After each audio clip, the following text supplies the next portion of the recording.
We're live remotely. Well, one is anyway. You mean we're remotely live or I am remote? Well, you are remote and I am in the studio. It's kind of the reverse of where we were. I guess it was, I was in Jersey, was it 2 months ago? Yeah.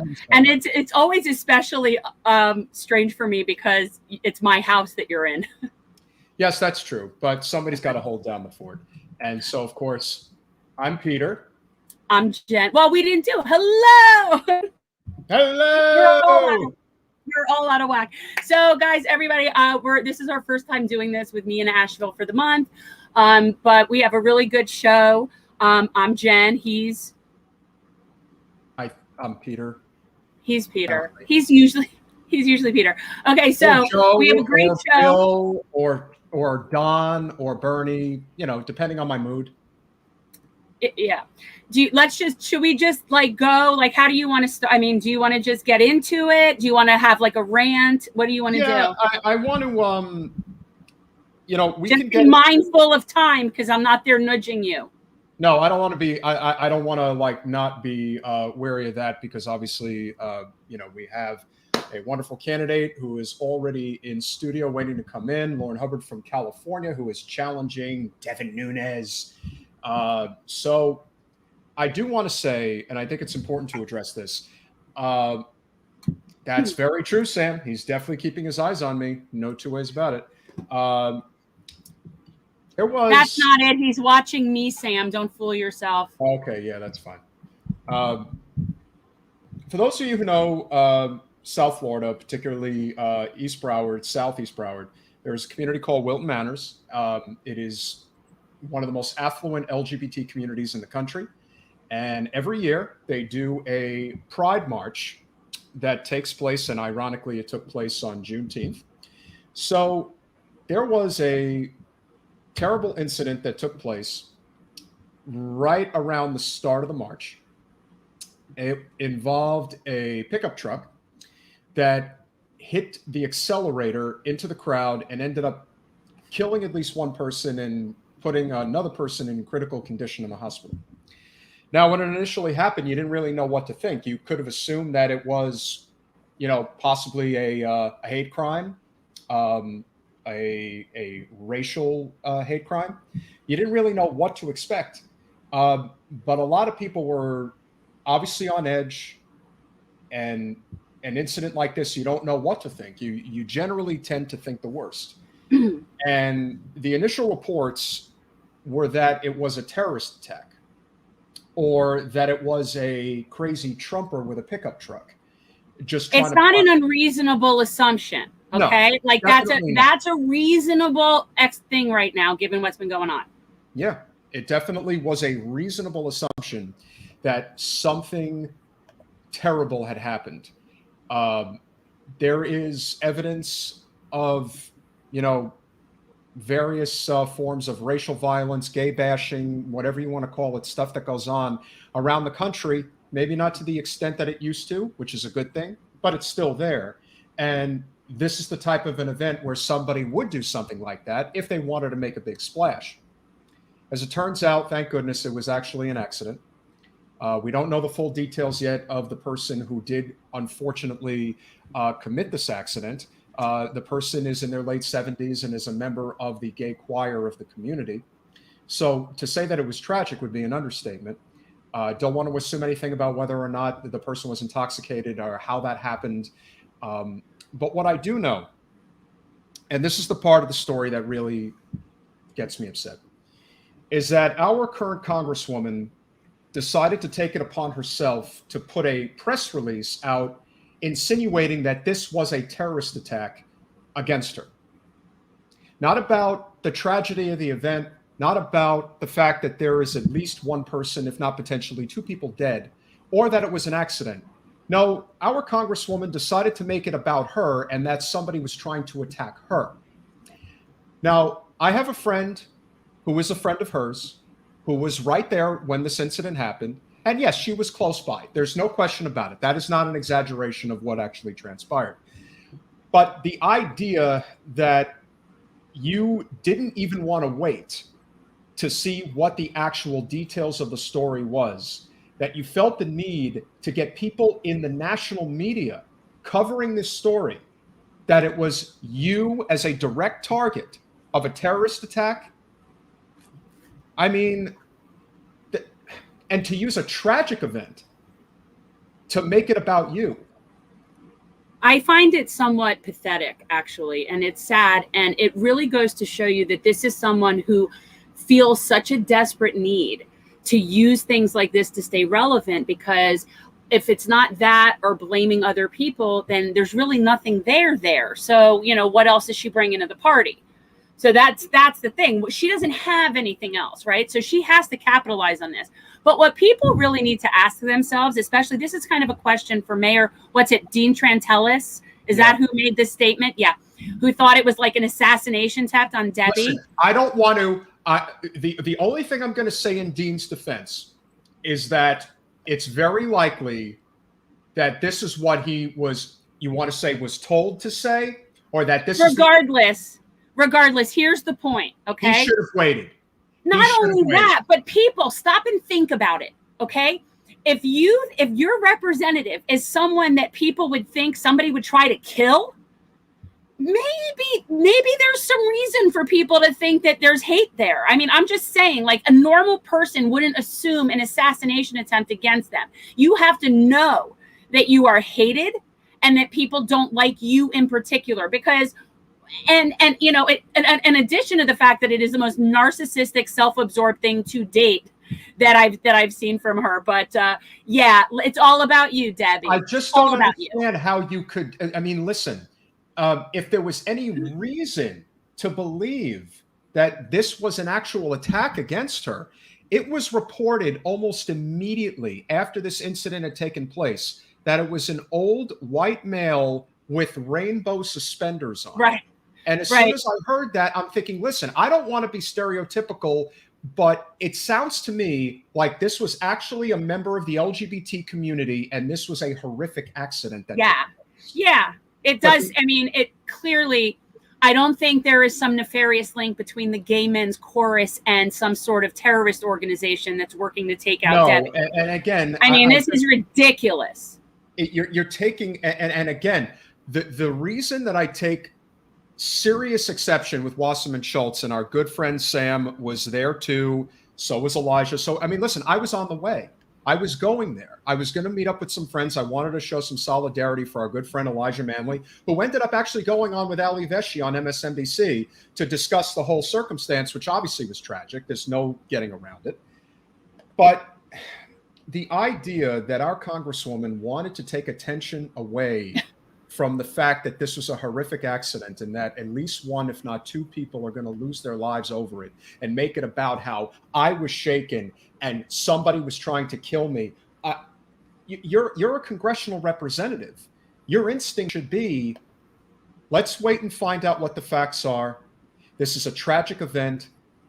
Thankfully, I'm okay. And then you move on. And if it turns out that the person actually was trying to hurt you, then you can go to the media and say, we cannot tolerate this type of behavior. But instead, you decided that you were going to make the story about you. And that is pretty freaking shameful considering what happened. But at the end of the day, I can't get that upset because I don't expect that much from my Congresswoman. I just don't. Congressman Deutsch was there. And he made no such effort whatsoever to get in front of the media and claim the same thing. And he and Debbie are very close. And he could have done the same. And he was right there when this incident happened. But yet, he's not a POS and doesn't think it's all about him. So, there you go. Can we move on? We most certainly can, because we need to move on to more positive things to talk about. We need to meet our candidate. And as it turns out, and I'll leave with this, I'm still waiting for the first positive Debbie story in the history of politics, because I haven't seen it yet. So just tuck one up more so to the side that it doesn't belong on. But with that said, it's been a very exhausting 5 years, to say the least. We have attempted in many ways to right the ship in terms of where we want to go as a nation, as far as the working class, as far as basic human dignity for all of our citizens. And I'd like to think we are moving that needle in the right direction, even though we haven't seen nearly as much in terms of electoral policy, things of that nature. We're actually going to talk about a very important policy about firefighters that we all know Devin Nunes is not going to support, but this wonderful candidate who is coming in the studio, I have no doubt will. Electoral politics is still important, even if it's not the only avenue that we need to be focused on. But nevertheless, we do need to recognize that continuing to elect non-corporate, nonpartisan, labor movement-centric candidates into Congress is still very important. And what better person to run against than Devin Nunes? Isn't he a corporate whore? Is he a big corporate whore? He's a corporate whore and definitely a Donald Trump bootlicker. So you kind of got the whole shebang working for you. Nice.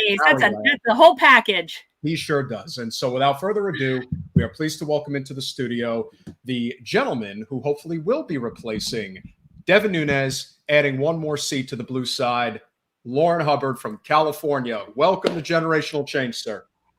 Hello. Thank you for having me. I'm so excited to be here. I'm like I was talking to Jen earlier and I'm like fanboying out just being on the show. Peter knows that's weird. You do not like that. It's weird. I know. So weird. When you lead a movement, you're a part of a movement and you get people saying, hey, regular people do need to be in office. Congress is not set up to be a career that we are there to serve the people. And when that is not your job, you need to go.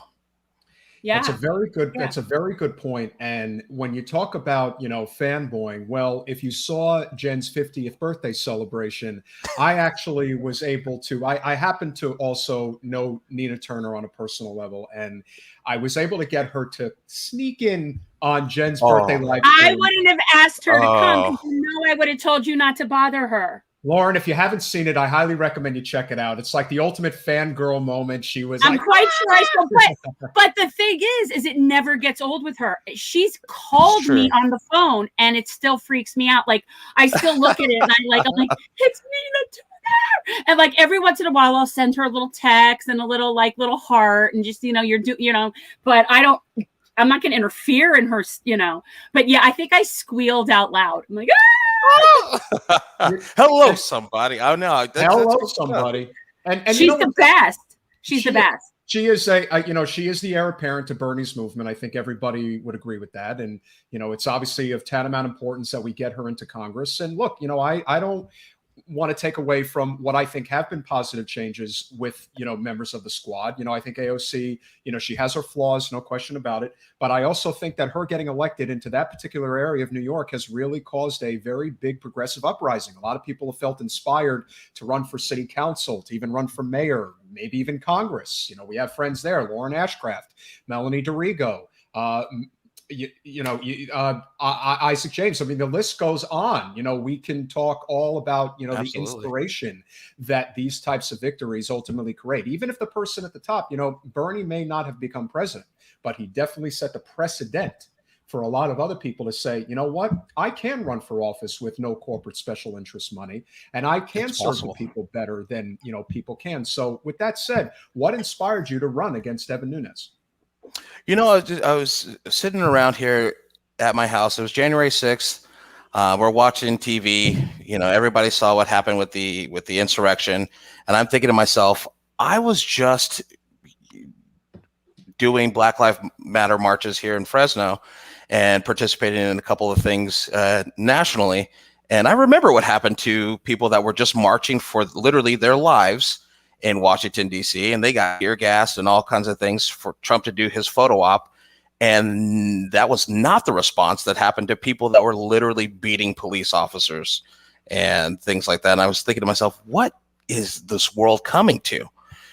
And then once you start looking at the representative that we have who supports things like that, who doesn't support programs for people, who voted against giving us relief checks, but, giving his own business money, doesn't support lifting half of children out of poverty with tax credits. I started thinking, like, who is he representing? It's not me. It's not anybody that I know. And I was just kind of thinking to myself, I got to get involved. And how is the best way that I can do that? And in the best way I could do that, I've always had this desire to serve. I started my career in public service with Department of Social Services, hooking up people with CalFresh benefits, food stamps, and Medi-Cal, our state's Medicaid program, and thinking of how I could help folks the best. And the problems that we're facing are systemic, and they're problems that the federal government can solve and should be solving and should have been solving this whole time. So that's why I targeted the C to Run. To kind of serve as that voice for the regular folks.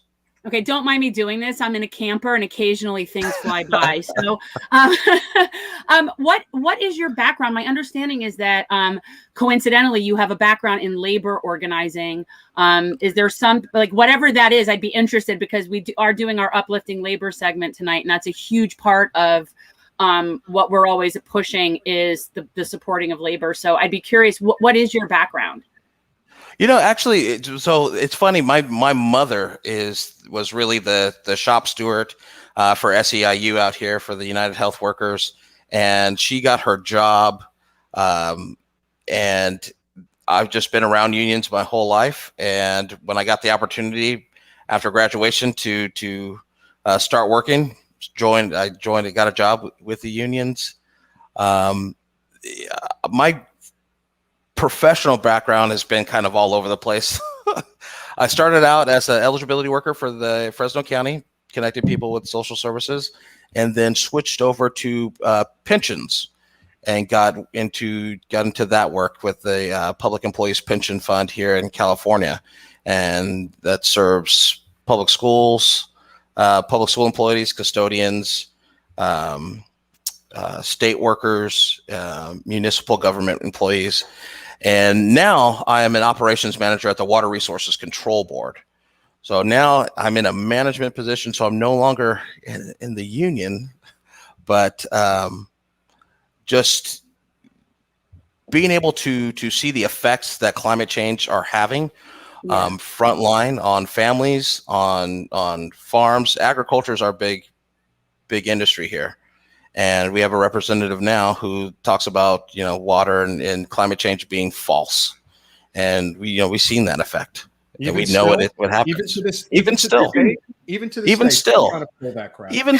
away with that in California? Lourin, especially in California. Like, how did you get away with that with all the wildfires? I think what California people think, Hollywood and the Bay Area. And they forget about the section in this middle where there is a lot of conservative people, a lot of conservative voters. We're a more rural area of California. And for the longest time, Democrats in this area have either not been present or they run like Republicans. So they do the platitude of, like, when it comes to a Green New Deal, to say, oh, yeah, I support a Green New Deal, but couldn't tell you what the tenets about it, that it's just a resolution, that's a suggestion of ideas that we can do. They just check a box. Oh, yeah, I'm a Green New Deal, so they don't get primaried from the left. And it's just a litmus test for them.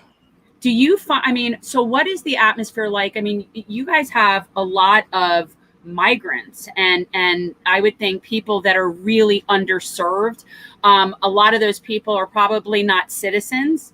And you might have issues with that, and people that are just being totally ignored, and representatives like yours are absolutely not looking out for those people. So how does not at all like that have a voice when you have such like a red rural kind of area? Who's talking for those people?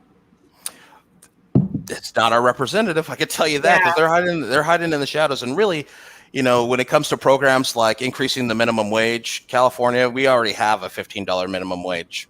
A lot of our farm workers make above minimum wage. That's not really the issue. What is the issue is that a lot of them are undocumented. And that is the real thing. You can't organize if you have that fear, like, oh, I'm going to call Immigrations and Customs, because they are just the goon squad. They really don't serve a purpose. I think if you look at, the same group of people that talk about, we're not for big government, but let's create a Homeland Security and create ICE and all these different things that aren't serving the public interest. That's really what it comes down to. So we need to have an immigration system that is functional, that these people have a pathway to citizenship, or if they choose to just be migrant workers to come up here, follow the seasons, which is the case right now. Yeah. Follow the seasons and then go back home. So they're not stuck here if they want to make a living. There's a lot of them are sending money back home.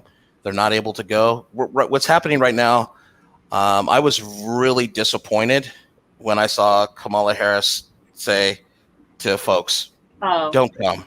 There was no difference to me between her saying that and Donald Trump saying that. No, we're supposed to be but she was much nicer about it. I mean, come on, yeah.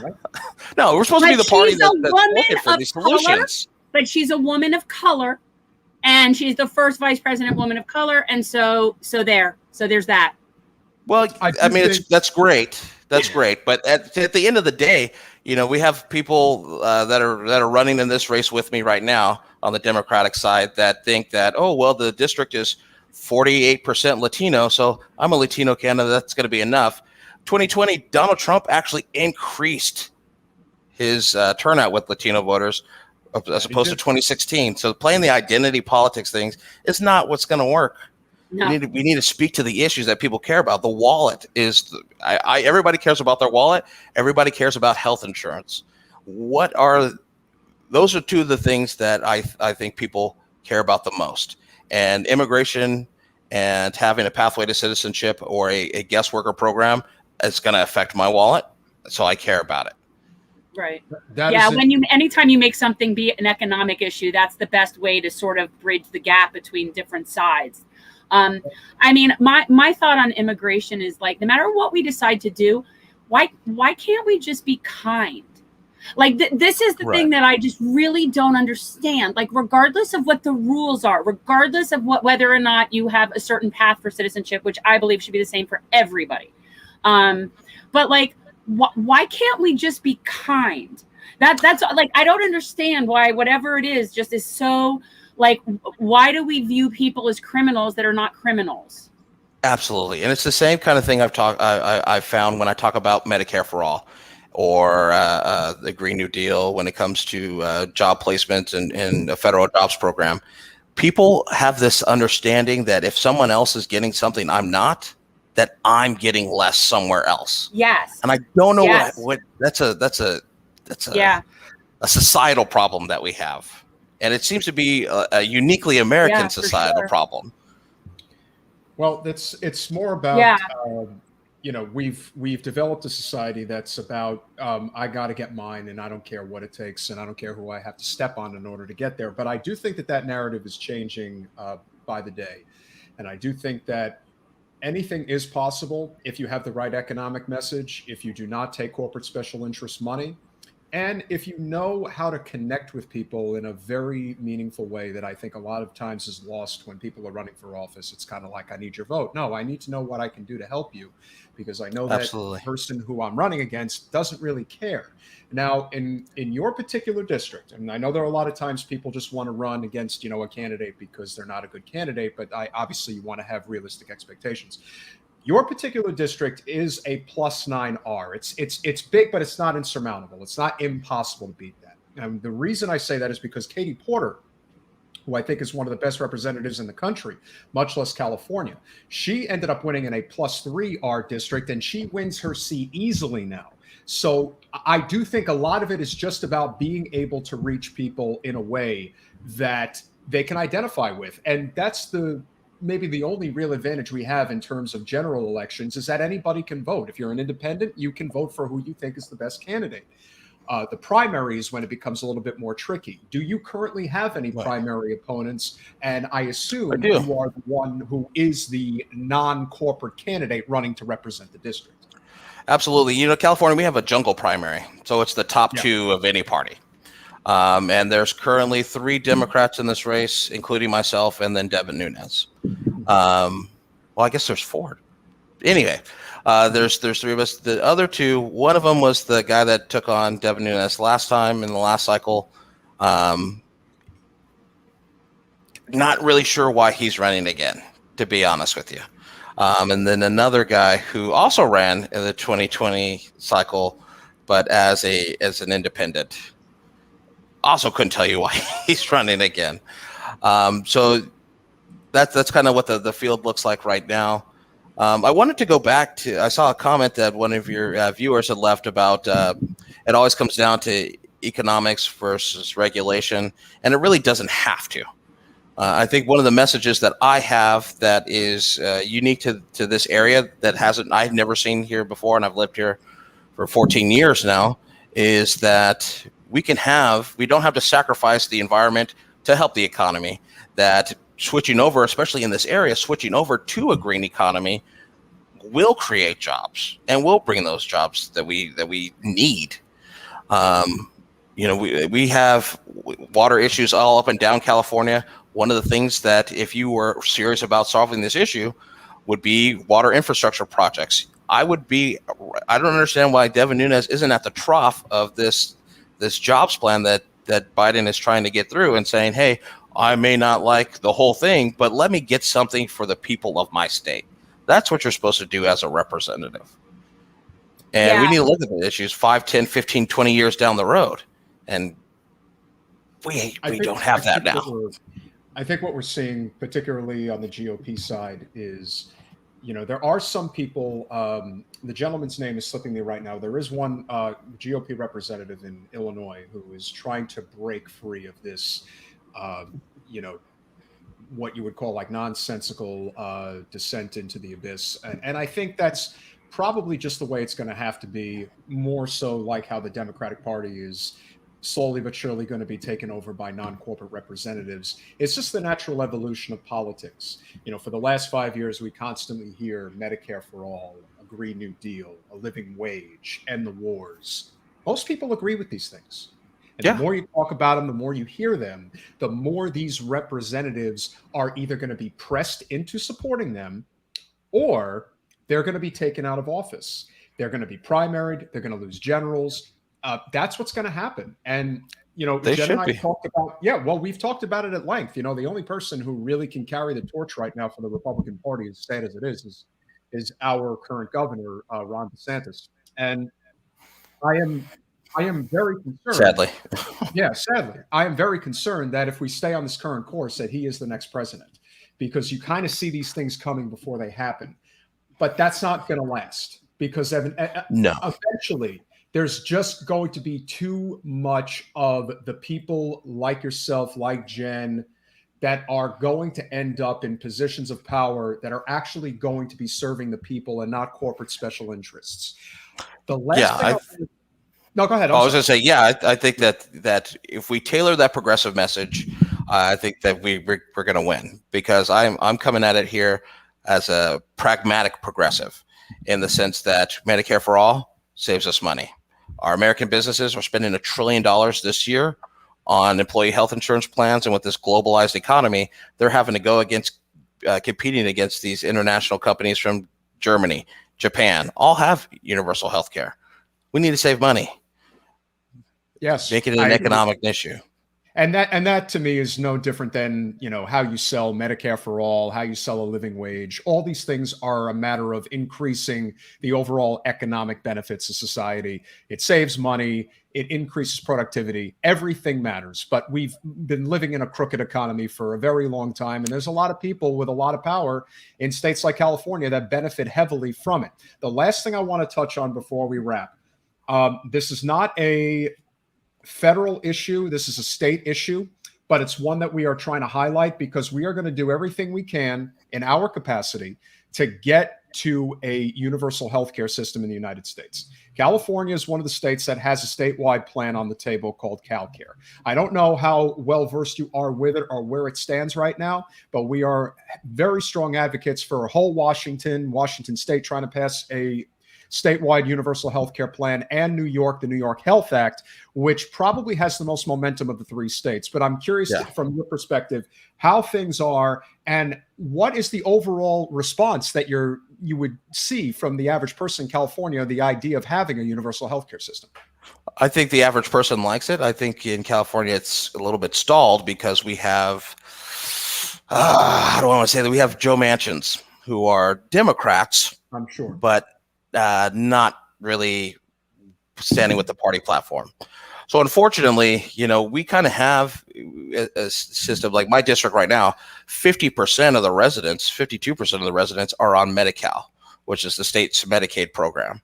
Right. So to transition over to a universal healthcare, universal coverage for California would not be that difficult.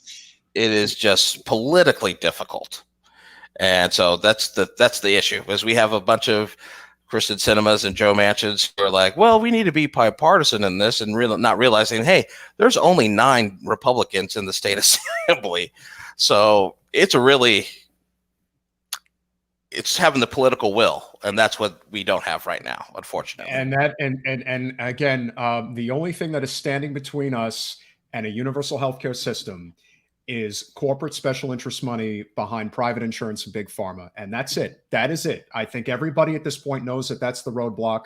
But the more we are able to get people into Congress like yourself that are going to serve the people and not corporate special interests, which Devin Nunes, like many others, have been doing for quite some time, that's how the change is going to happen. Guys, please go to lourinhubbard.com. He is obviously a true progressive, the type of people that we do need in elected office. Jen, any final thoughts? I'm having a dog situation. No, if you would just wrap up, tell everybody how they can help out. Obviously, people, we know you need donations, probably phone banking, whatever the help. We have your website up, and tell people where else they could follow you, or, Absolutely. I mean, you can follow me. The campaign's on Twitter. I am like, one of the things that Donald Trump did really well, I think, was when he tweeted, you knew it was him. So like all the grammar errors, that's what makes me human. So you can follow me at Twitter at Lourin Hubbard, and on Facebook at the Lourin Hubbard for Congress. Okay. Peter, you got those? We got it. LaurinHubbard.com, guys. Please help him out. Every little bit counts. And the more the name recognition grows, the more likely he's going to have an opportunity to pull off a big upset in the primary. And then that's what it's all about. Get to that jungle primary, baby. But you know what, though? No, more importantly, move the needle. More importantly, build up a movement regardless of what happens with what your end result is, and keep it going. Regardless of what the result is, because that's the biggest mistake people make. They end their campaign. They only come back when it's campaign season. Keep it going. We can't stop. It's just, you got to keep it going regardless. Absolutely. And when it comes to like Nina Turner, we always heard like blue no matter who, but it does matter who. It does matter. Not just any blue will do, as Nina Turner likes to say. We could not end on a better note right there, my friend. LaurinHubbard.com. Lourin Hubbard. Thank you so much for having me, guys. We will definitely be in touch. Have a good one, brother. I mean, what can I say? There's good people that want to serve our communities, and that's what we need. We need representation from people who truly want to serve us. And now, what time do we have our next guest coming on this evening? Well, Nucleus was supposed to come on at 8:30. I've put a message out. See if we get a hold of him. John, if you're watching, please shoot Nucleus a message just to confirm. I'm even going to message Carolina because I don't. But we could go ahead and get into Florida stories, because obviously we've got and again, one more time, guys, LaurinHubbard.com. Definitely check him out. He is definitely, he's a big supporter of Jen. So Lord knows he probably shares very similar values and policy positions. And again, Devin Nunes, we would all be better off without having a representative like him. Forget the fact that he's in the GOP. Just the fact that he is somebody who truly only serves corporate special interests. We don't need that anymore. We're evolving as a country, and the ones who want to continue doing that nonsense are going to get left behind. And Lourin clearly gets that. So if you can help him out, that would be wonderful. But remember to hit the like button. And so in the meantime, we do have some Florida stories that we do want to touch upon. So let's get it geared up. And where do you want to start, Jen? Because there's a couple of different categories. I feel like there's these two stories about numbers, right? Statistics, whether we have huge population growth and also the highest number of new HIV cases, which is kind of not even being talked about at all. And I thought, okay. And then we have these legal issues that I find kind of interesting. And then we have the moron of the week, which I had to just put that in there because really it takes a special person for that. So that's the gist of it. What do you want? I think that You want to call it moron of the week, or just the irony of a person who decided to park their car illegally on the beach and got the car in low tide, in low tide, and then took a long walk, okay, as the water was coming in. So yeah, the only reason that this isn't sort of like Darwinism is that he wasn't in the car. I want to respond real quick to Bronx LT. I do believe the Phoenix Suns are going to get to the NBA Finals. I think it's going to be the Suns and the Bucks. Those are my two picks. I just think that they've been through so much, and they kind of have like this "I'm not going to be denied" type attitude. So we'll see what ends up happening. But yeah, those are my two picks. So that's it for sports. That's it, Jen. No more sports. So don't worry. I was just going to say, add a sports segment if you want to. All right, fine. That's a good idea. I think I may do that. Oh, great. You suggested it, not me, so don't look at me. Okay, so let's talk about not the moron of the week. That is kind of entertaining. But, you were also recently talking about the population growth here and what's going on with that. Yeah, when we talk about overpopulation in regards to, not depending on, where you can live, it's more about resources and cost of living and things like that. That is the problem. And the cost of living, in part due to overpopulation, is just out of sight, out of mind, especially down here in Southeast Florida. And so Florida recorded a 14.6% gain in population over the past decade. Yeah. And it's climbing. But what you really want to look at is what's the national average, right? So it says apparently the federal increase nationwide median was 7.4%. So the fact that we are basically double the median in Florida says a lot about what the taxing nature of what's happening on our infrastructure.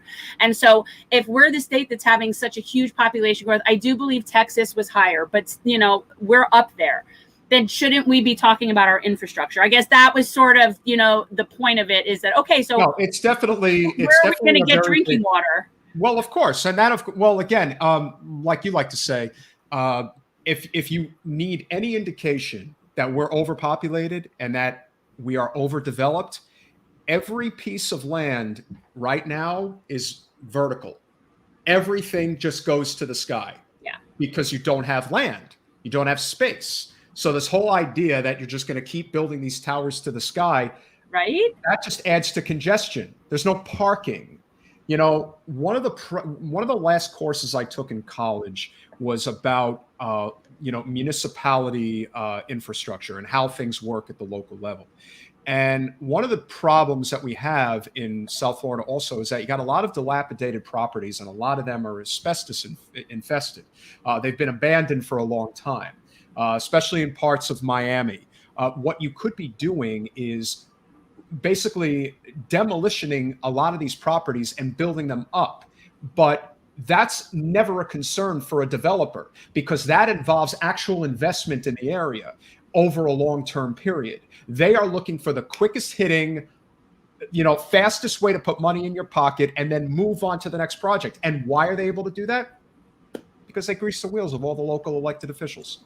Not every one of them. Right. And that's one of the things people need to be on the lookout for with their commissioners and knowing what the developers are trying to do and how they're not remediating their development. You cannot dredge out things and not replant stuff. So, there does need to be this sort of watchdog in terms of what these people are doing to accommodate this population growth. But yeah. And this other one about the HIV cases is really unsettling. And I think that people need to understand this because, and I don't know what. Something like that. And where does something like that stem from? HIV, I thought, was something that was close to being eradicated, at least in terms of real, any type of outbreak anymore. But why would this be something that's still considered a problem? Well, okay. So in our state, in the last study that was done, had 23.7 cases per 100,000 people. Okay. But the national average is 13.2. So we're not quite double, but we're up there. And the scariest part, and this is something that we need to be aware of, is that in the African-American community, it's 58.3 per 100,000 people.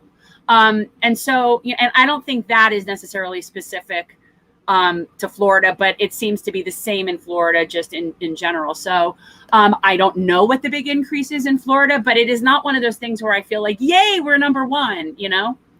No, but again, when I see numbers like that for the Black community, the only thing that really comes to mind is the fact that there are still a significant portion of the community that is deeply religious. And I think a lot of times these things are, a source of shame for some people who don't want to live their truth or can't, or they feel that they can't. And so they hide it. And, you hear these stories of, you can have a situation where they're married and they're actually living a double life. They're married and they're trying to live what is considered a normal domestic relationship, but in the shadows, they're actually living their truth in a way that isn't safe. And then you hear these stories about, contracting HIV because the person's not able to be themselves. It's a negative, nasty cycle. And this is, again, one of those problems that we see with religion in this country. I think religion, again, I don't care what you practice. You can believe whatever you want to believe, but there are many negative connotations to religion, including the separation of church and state. We do not really have that in this country, and that is a big problem. And everyone's like, well, how do you trace this to the spread of HIV? Well, if religion wasn't so dominating in pockets of the country, that's something that I would be curious to know. That's something that we can't say for sure. But for anyone who knows the state of Florida, with the exception of a handful of pockets, Southeast Florida, depending on where you are, is considered somewhat of a liberal bastion of sorts. But if you've been to different parts of this state, I mean, you can go just up to Vero Beach, which is about 2 hours north of here, and there is a church on every corner of every denomination. It is still very much ingrained as part of everyday life in Florida.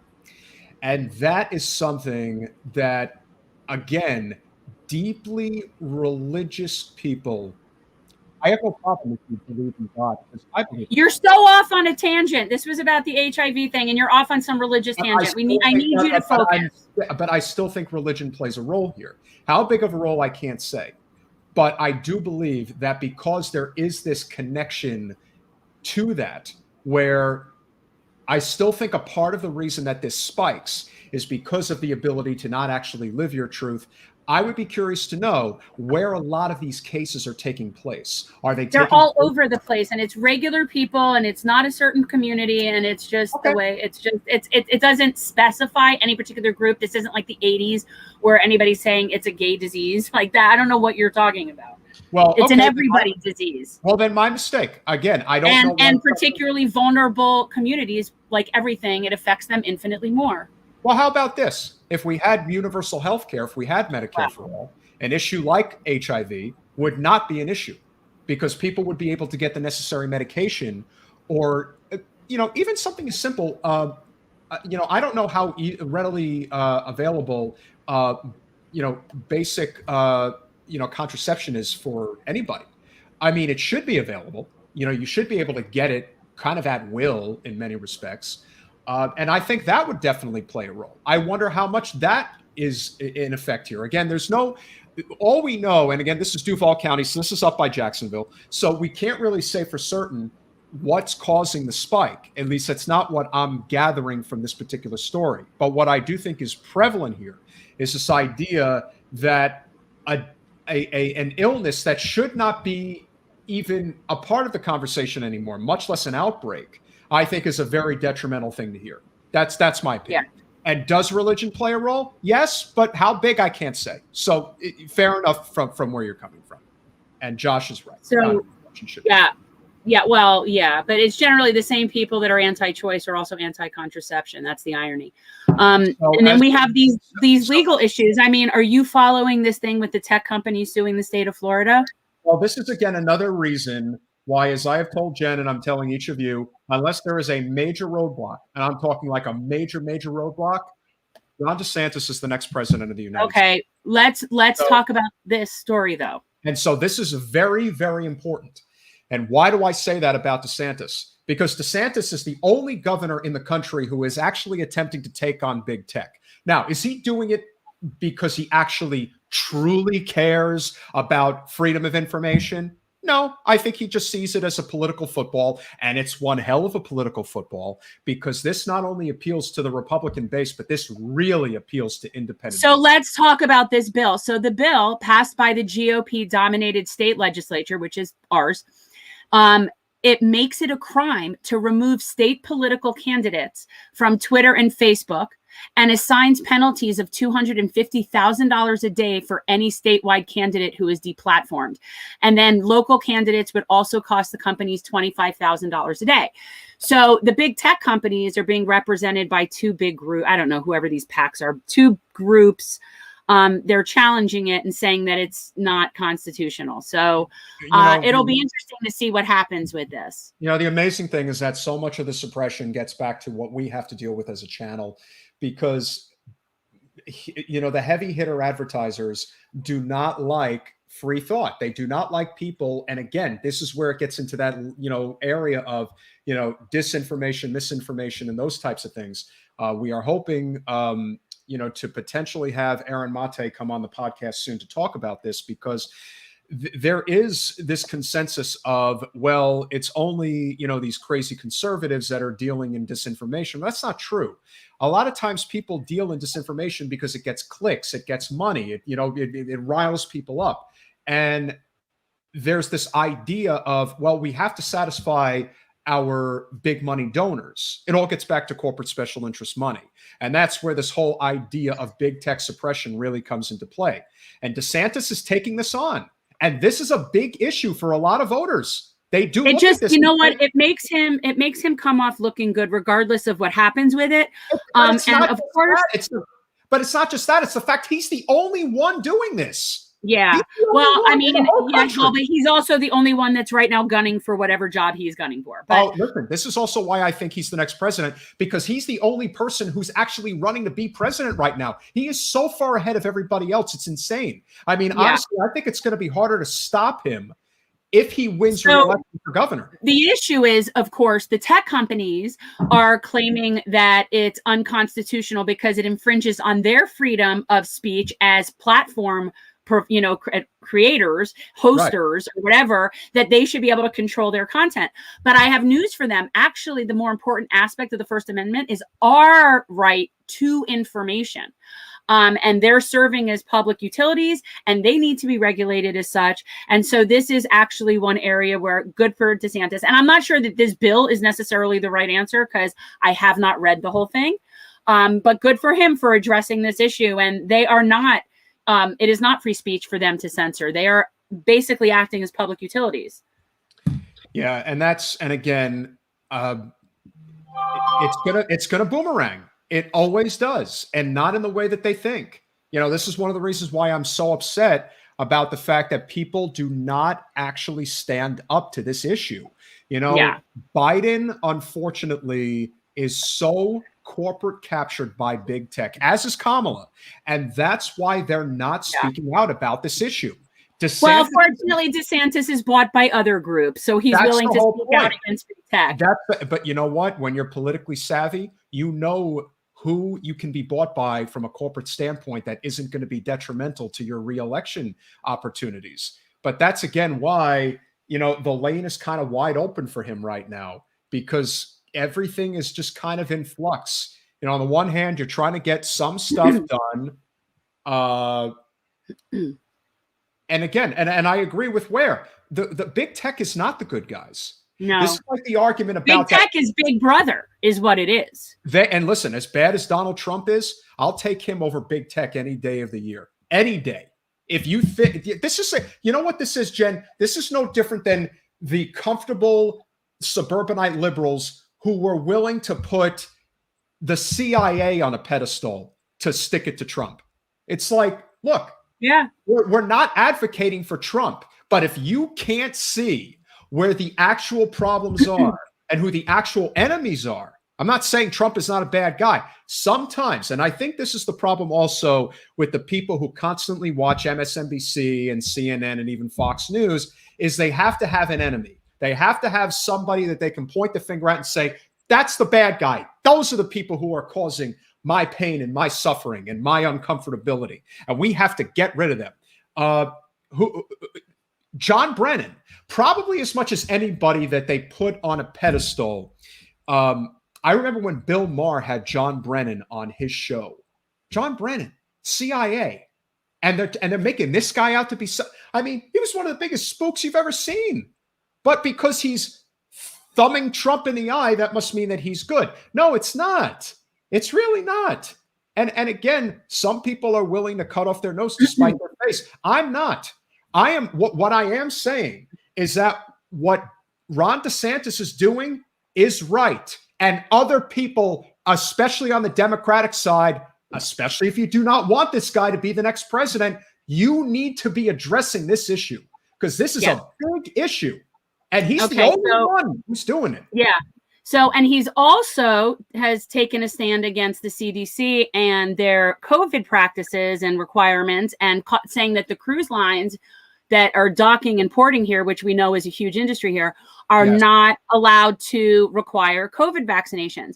And so obviously this is being litigated right now.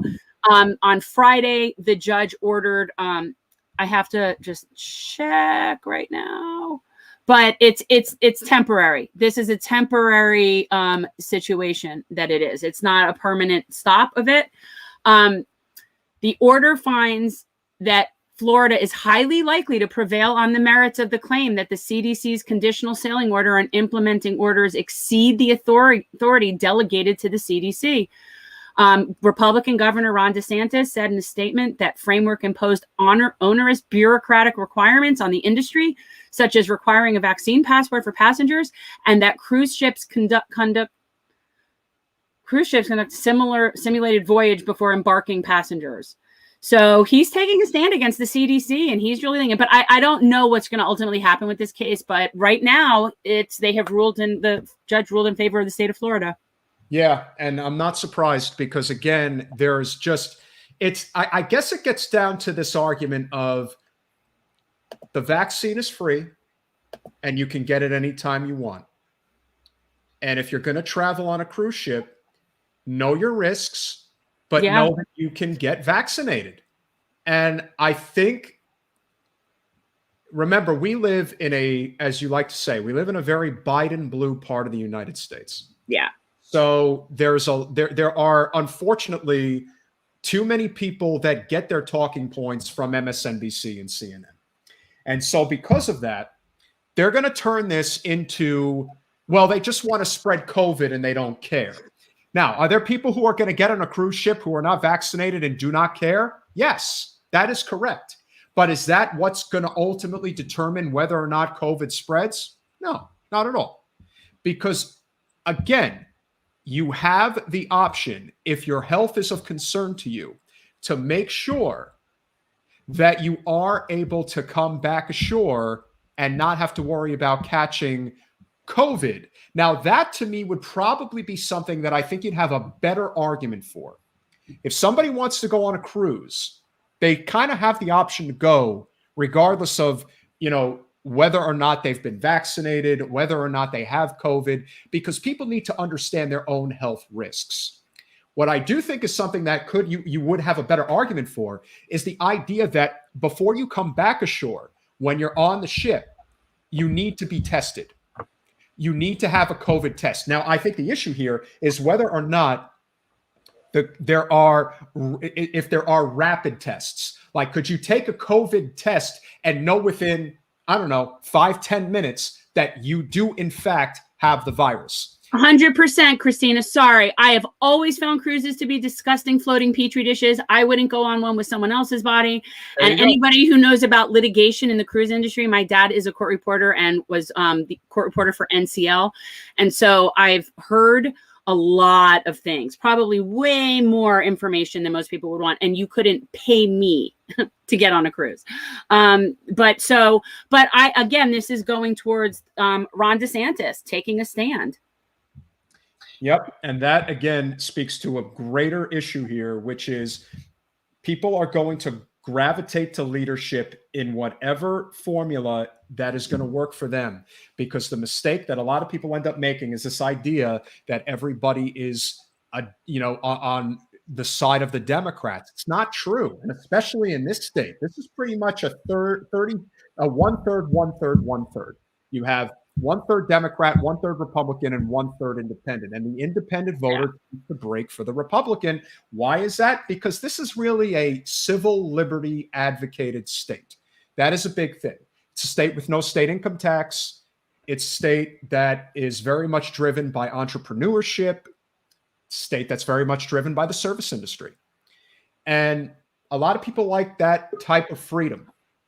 And so long as we are in a situation where we have a governor that is going to take chances, and again, I think he has been borderline terrible when it comes to how he has handled COVID. On the one hand, the numbers bear out that it's been very similar to the numbers he's produced versus the numbers that have happened in New York and California with two Democratic governors. And obviously the worst state, we would argue, of course, would be for New York. But nevertheless, DeSantis is reckless, but he's also somebody that I think a lot of people, for whatever reason, just embrace, because a lot of people are enamored with this idea of a leader who kicks ass and takes names. There are just people who like that. That's what appeals to them. Well, because we're tired of feckless people that are doing nothing. And again, if you look at where Biden is right now, if you look at where the party is right now, and if you look at Kamala Harris, the only way that there is going to be a change, in my opinion, is if the Democrats actually have a primary in 24. But as I'm sure you would agree, that's probably not going to happen. It's probably going to be either after the midterms, Biden is going to step away and Kamala becomes president, and whether she can hold the line for the Democrats in 24 against DeSantis, I don't believe she will. Or is Biden going to attempt to run again? I don't see it. I do not see it. And so it's going to be very interesting because the only way I think DeSantis gets knocked off is if he somehow loses the primary or the election, I should say, the general election next year. And the last thing I'll say before we bring in our guest, Nucleus Shelton, to talk about labor. The person who should be running, if you're talking about the person who would have the best chance to upset Ron DeSantis, the person who should be running against him right now should be Val Demings, and she's running in the wrong race. That's my opinion. Could be wrong. I just happen to think that if you're going to win statewide election in Florida, when it comes to the governorship, and this is no disrespect to Nikki Fried, she's the nominee,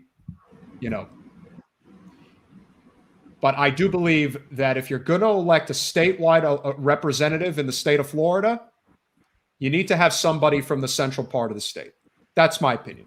The I-4 corridor is now the heart of the state of Florida politics. My opinion. People may disagree.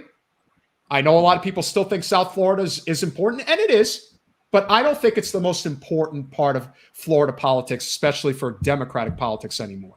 That's my opinion. Jen, closing thought on that? No, I think that they clearly are more, they definitely have a more progressive blue streak than we do where we are, and they are definitely more the root of the change that's going to happen. So yeah, and plus it's more representative of the majority of people. I think Central Florida is much more of a microcosm of the rest of the state versus South Florida, which is really a microcosm of New York.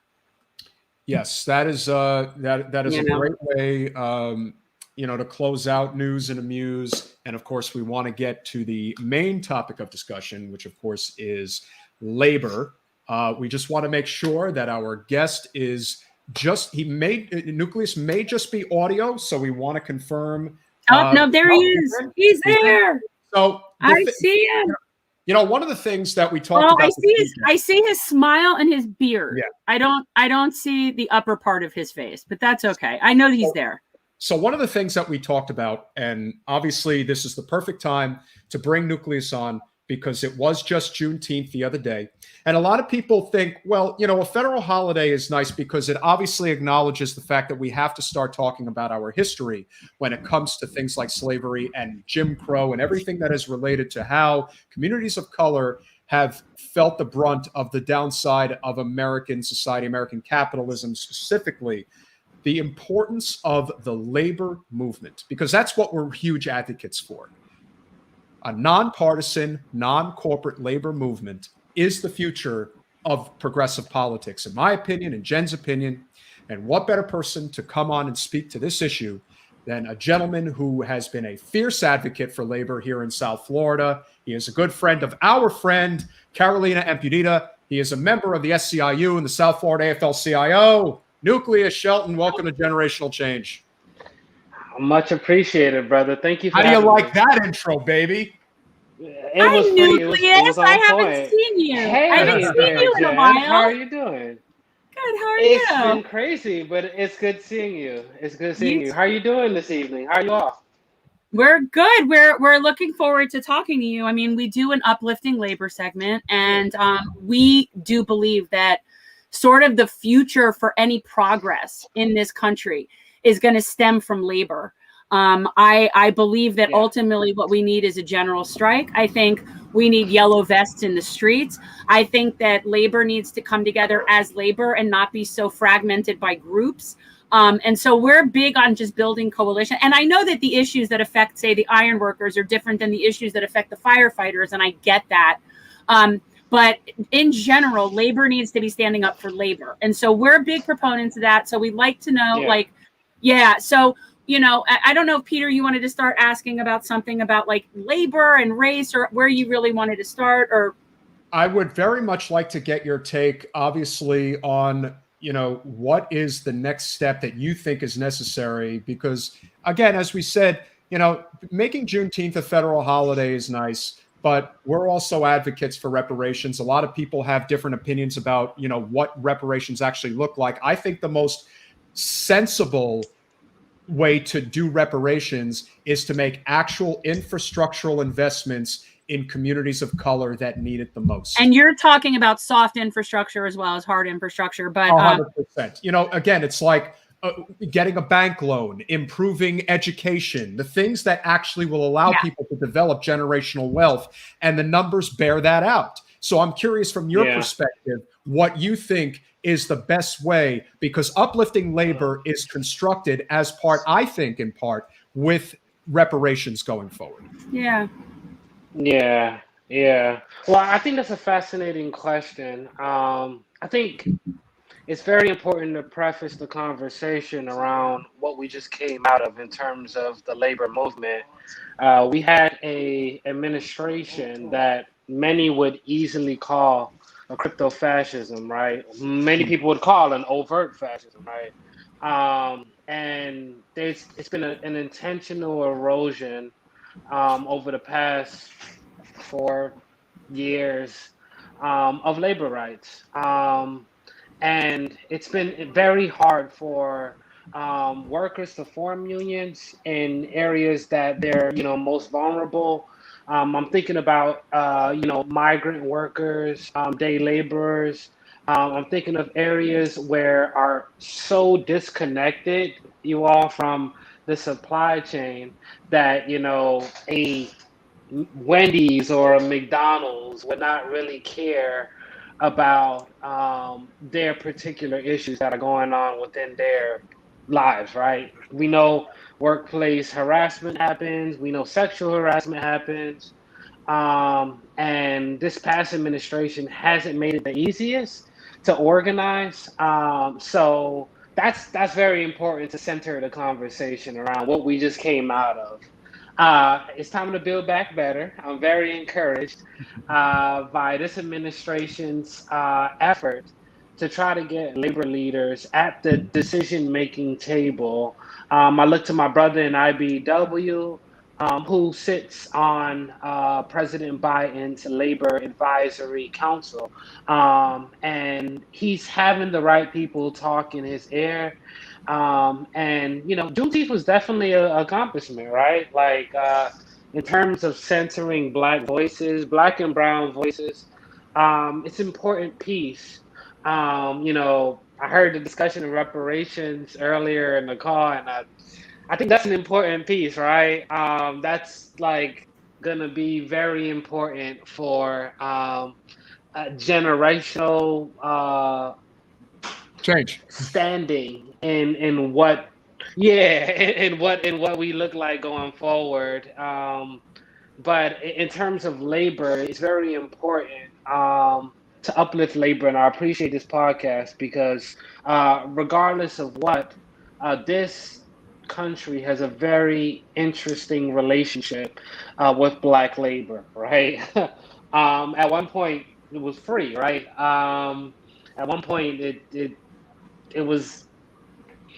I mean, we talked about slavery and the traditions that were brought out of that, but it's very important as the labor movement to make sure that Black and brown workers are at the table when it comes to any decision making, because if not, we can't have people make decisions for us.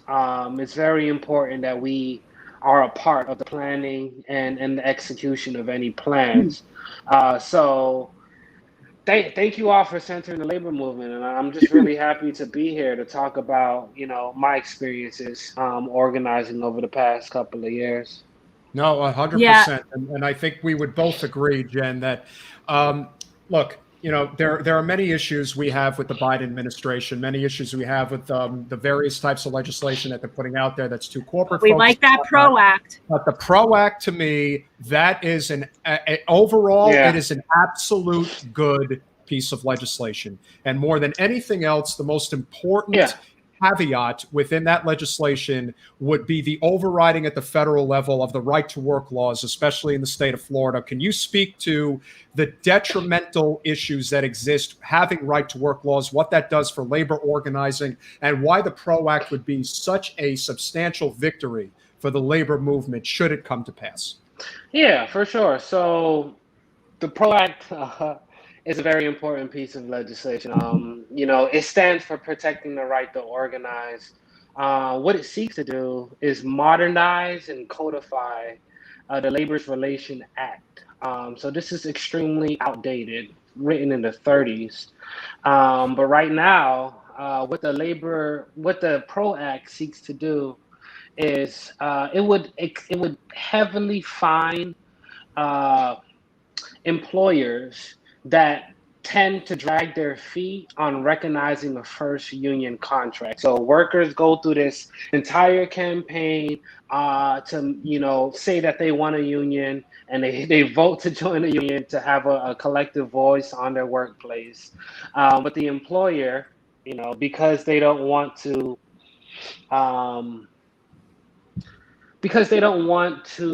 share resources. I don't know. Because they want to keep the dollar at the top, because they want to enrich shareholder value. They decide to, not recognize the union as a legitimate entity. So they drag their feet on recognizing that first contract. So what the PRO Act does is it would heavily fine the employer until they recognize that union as the legitimate entity for those workers.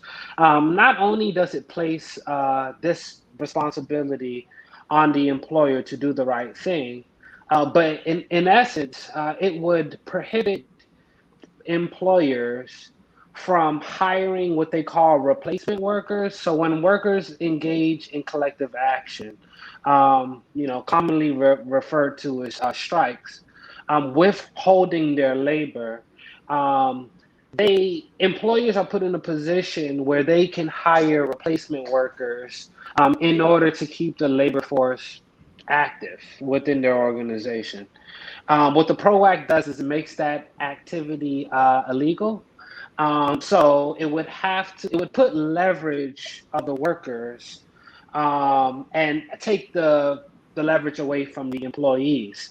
And the last thing that I wanted to mention about the PRO Act is there's something that's commonly referred to as captive audience speeches, right? So Target, Walmart, these large multinational corporations are very popular for this, right? It's done during orientations, it's done during breaks, it's done during pep rallies at work, right?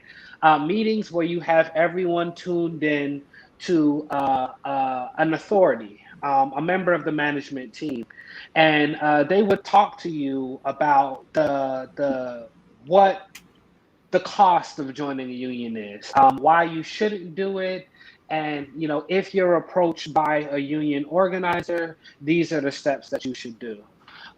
So they are firms, large anti-union firms that develop strategies for this particular purpose, right?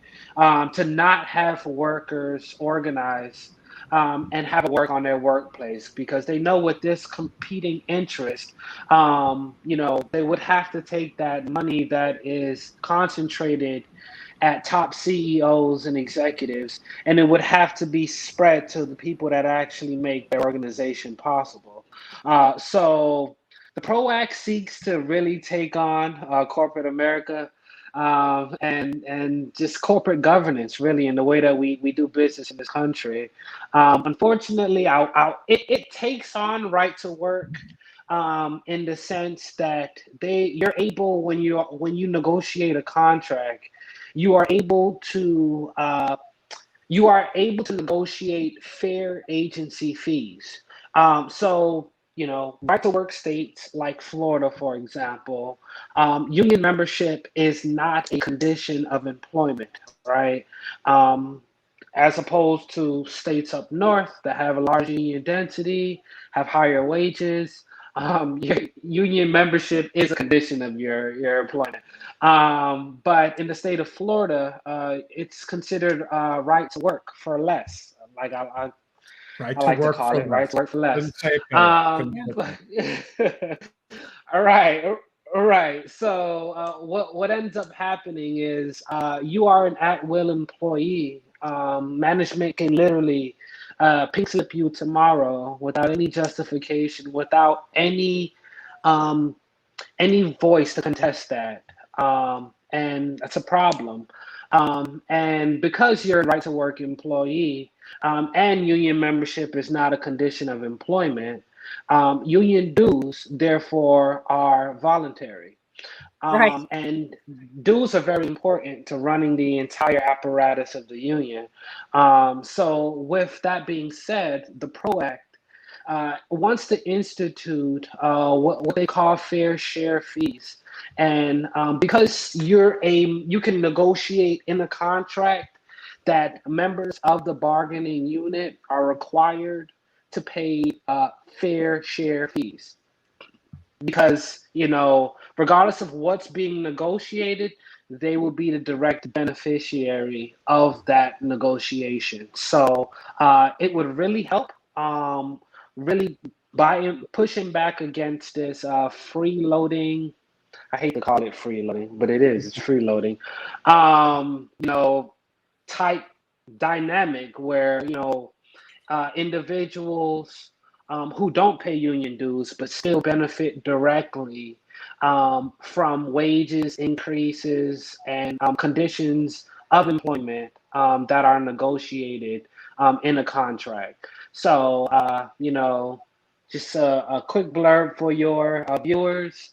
If you can make the call to your senators, Marco Rubio and Rick Scott here in the state of Florida, the audience is out, outside the state of Florida, we would really appreciate that help as well.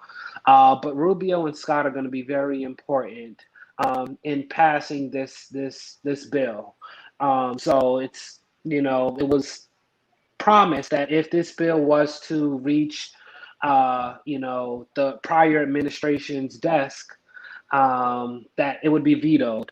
But the current administration has pledged commitment to labor. And if we get this passed, it would really be beneficial to a lot of states and a lot of workers who are really fighting for decent wages. I don't think you can get Rick Scott, but I do think that Rubio is a possibility. And the reason I think Rubio is a possibility is because it is an election year coming up. And I do think, even though it's obviously not, it's going to be a monumental task for Val Demings or Alan Ellison or whoever ends up becoming the nominee to knock off Rubio. If he senses that his seat is vulnerable in any way, he is the kind of person who is likely to go for a major piece of legislation to get people off his back. And as far as I'm concerned, I don't care how you get there, just get there. That's the most important thing. Jen? Yeah, I mean, Rubio is definitely someone that it seems to be like a pay to play. And if it serves him and it serves his interest at the time, I think he's definitely the weaker link of those two in terms of getting any sort of labor support. So it really comes down to how much pressure comes from labor versus how much money is coming from management into his pocket. Yeah. I mean, that's essentially what it is. So it's can labor be stronger and louder in his ear than his donors? Because clearly he gets money from people that are opposed to the PRO Act. Yeah. Right? I mean, and this is definitely something that we see like a trend throughout the state of Florida, right? Like this last legislative session, we saw some terrible bills be introduced for the very thought of breaking organized labor in the state of Florida by ending payroll deductions for union membership. Marco Rubio's cut from the same cloth, and it's like he has a lot of corporate donors who don't want to see this bill successful. But we just, I think the people, the power of the people is more powerful than the people in power, right? So it's just we just have to be committed and vigilant in the work that we do. Yeah, and again, it's a great point when it comes to labor organizing not being as easy. Well, I didn't even say easy. I mean, nothing's easy, but being able to actually be sustainable, which is something that we've talked about with past labor guests, as you know, like Linda Joseph, Jason Smith. There've been a lot of great guests that we've had that talk about this issue of being in a secure place where you can actually take chances, which I think is a good segue to one of the major issues that we are fighting for, which is universal health care. And one of the issues that exists with unions is the need to have to negotiate for healthcare costs every year. Could you talk about the advantage that having Medicare for all, a universal system, would provide for union members in terms of increased salary, job safety, if they didn't have to worry about their healthcare costs? Yeah. I think that's a huge piece, and thank you for the question. I mean, I organize healthcare workers, and in my experience over the years, I mean, neoliberalism tells us that the state, the neoliberal state, wants to create unregulated flows of capital, right? So privatize certain key industries. And put downward pressure on wages / existing benefits. Certain things don't need to be privatized, like prisons, like education, like healthcare. Damn, you and Jen are like you're like spirit animals. That's exactly what Jen said. I always say that it's healthcare, corrections, and education should never be for-profit industries, and we have all three for profit, and it's a problem. Yeah, it's a huge problem. I'm telling you, it's like when you invite private interest into there, and you invite a profit motive.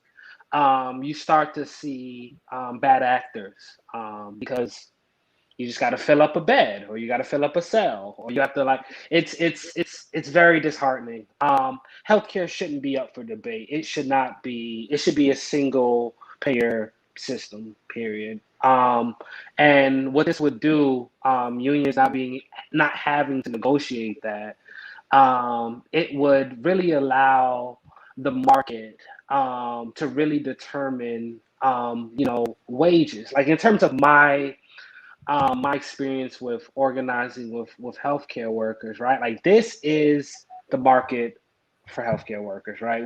We're coming out of a health pandemic, and where we're returning to some sense of normalcy, and we need our healthcare frontline heroes to make sure that our community is fully able to make that transition, and it's a market for that, right? So whenever you get before an organization to make that case and not having to talk about the cost of healthcare, you would start to see, like upward pressure on wages. You would really start to see people getting paid for the work that they do, versus, particular carve out concessions. Because, like, if we pay you better wages here, we have to, put downward pressure on benefits here, or, cut, retirement savings here. Like, no, if it was a single payer system, it would be a completely different set of arrangements. So I, completely commit myself to the Medicare for All campaign. I'm inspired by the fact that people are taking on big pharma directly, and I think it's a lot to be said, because we have this very limited view in this country of healthcare, right? Like, if someone comes up with a gangrenous leg, right? In the emergency room, 20 years ago, we should have invested in quality care to make sure that that person had prevention, and education, so that along the way they'll be able to, not have to be in a situation where their leg is going to be amputated because they didn't know, what was available to them. So just the view on healthcare in this country is very disheartening, right? It's a reason why the United States ranks 34, 35 in the world when it comes to, quality outcome. 37. This is like, this is mind blowing. It's pathetic. Right? It's pathetic. So I want to talk with you a little bit about what the demographics are of your labor, of the groups that you represent, specifically in South Florida, but in general, because I think what people do often is they think that labor is a separate thing from, say, race issues. Really what I have found is that they're so interconnected based on the demographics of the labor market, because a huge majority, especially like when I'm at the Fight for 15 rallies, huge majority of those workers are Black. So when you're talking about labor issues, you are talking about, to some extent, racial justice as well, because it really goes towards, do you value the work that is, if the majority of workers, let's say, were Nordic looking, would they be being treated differently then, because our labor market is very specifically often Black and brown people? And I think that there is a huge crossover in those things in terms of the injustice that we put on labor and we put on our vulnerable communities. So I was wondering if you could talk about what that looks like, what your looks like in labor. Yeah. Well, thank you for that question, Jen. I think it's an important piece for me. In the 70s, Kimberly Crenshaw did a study about the allocation of housing vouchers in Southern California, and how this was given out to different ethnic groups, right? She ended up coining a term called intersectionality. But intersectionality for me isn't, some romanticized theory. It's actually a principle that I organize by. It's different sections of multiple intersections of identities that are used as a basis to deny a worker's rights, right? Because you're ethnicity, because of your gender, because you're religion, because you get treated this way, or you get paid this way. And it's an organizing principle for me, because it meshes with the work, and it's important to note, because labor issues are community issues, right? It does go hand in hand. I don't think you can have one without the other, and it's very different. This type of work, right? This isn't any community organization. This isn't a group where people self-select to an organization, right? Like, I am Black, therefore I joined the NAACP, right? Like, this isn't that type of party. People of different ethnicities, different cultural backgrounds, different religions are in a one site together, and they come to that site every day to put food on their tables, right? Somewhere in that site, you build organization, you build agency among people with so much set differences. That's powerful. I think that's really something to take away. And the reason why I say that they're intermeshed, is because, regardless of, you go to work, you go back to your respective communities. I think it's a large responsibility of the union to develop political thought of the member. A lot of political engagement, building up leaders. A lot of this goes into the work, and you use those activists to then spark change at the different local level within their local communities, right? And hopefully having them run for office, right? Like, that would be, if we had a labor party in this country, it would be of the working class. Wouldn't that be would nice? Be huge. Nucleus, wouldn't that be nice if we had a labor party? Wouldn't that be what, I don't know, what the Democrats are supposed to be? Isn't that them? Aren't they supposed to be the labor party? You asking the right questions, Jen. You asking the right questions. It's the Democrats give lip service to this, right? They give a lot of promises to these same issues. A lot of corporate Democrats, honestly, people who've been bought out, and it's just so disheartening, because as labor, and you all mentioned it earlier, we endorse people who are good on labor issues. Democrat, Republican, I can care less. What are you going to do in office to affect workers' right to organize, and the everyday lived experiences of working people? Don't get me wrong. A lot of these attacks have come from a particular party. I don't want to wipe the hand clean from a particular side. But at the end of the day, if we had a labor party in this country, it would radically transform people's lived experiences, radically. It's I'm inspired by Senator Sanders' campaign. Maybe we'll get there, eventually, hopefully in my lifetime. But Jen, I think you hit it on the head. Like, this is Democrats pay lip service to this. Yeah. They say they for the working people, but, like, I don't know, when a corporate donor writes you a check, maybe you look the other way for certain things. But it's terrible. But I think ultimately maybe it just we'll comes get to down that to point. their But donors. I think it really. It comes to their donors, man. That's what it comes down to. So whether someone's blue or red, if they're answering to a corporate donor, then they're answering to a corporate donor. So they're still not going to, it doesn't matter what team they're on. Yeah. And I think that's a great segue. I would say, look, there are obviously a number of issues that existed when, Jen ran for Congress against Wasserman Schultz. But I would say that probably the biggest issue we did face was the fact that we were stonewalled in many instances when it came to getting labor support.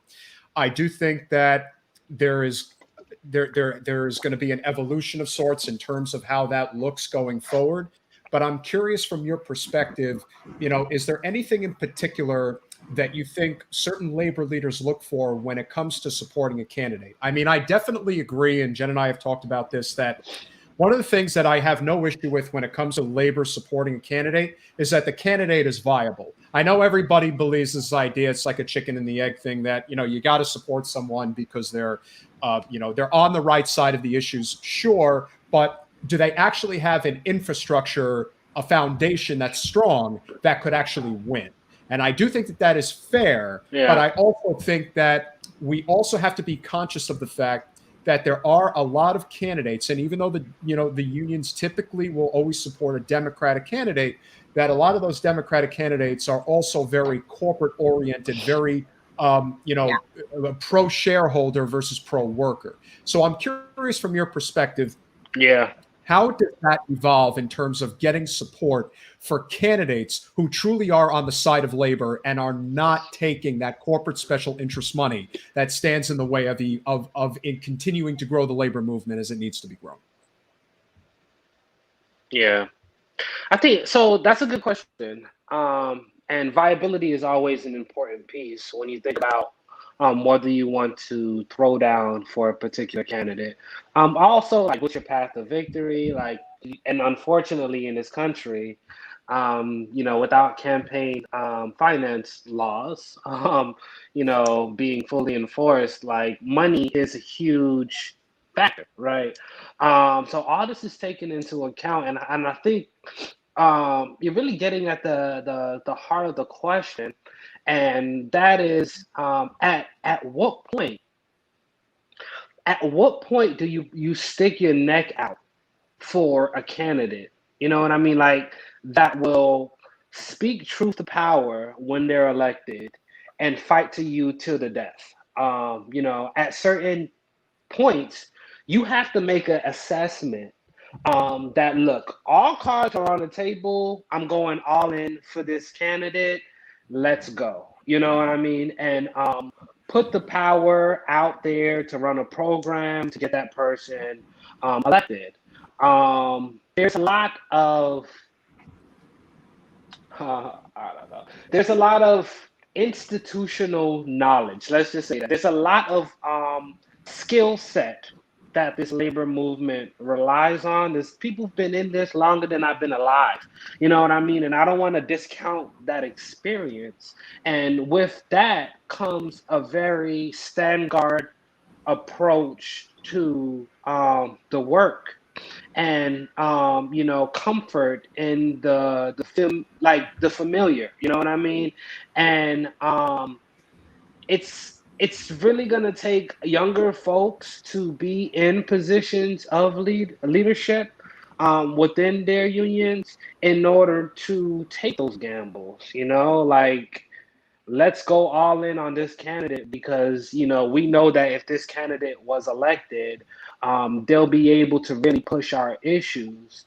And we see, without naming any names, we see this in this past election. At the county commission, there was a candidate that was running who was very loved among union spaces, and it was a challenger who, equally was loved as well. But it really takes a lot to beat someone, to run for these positions.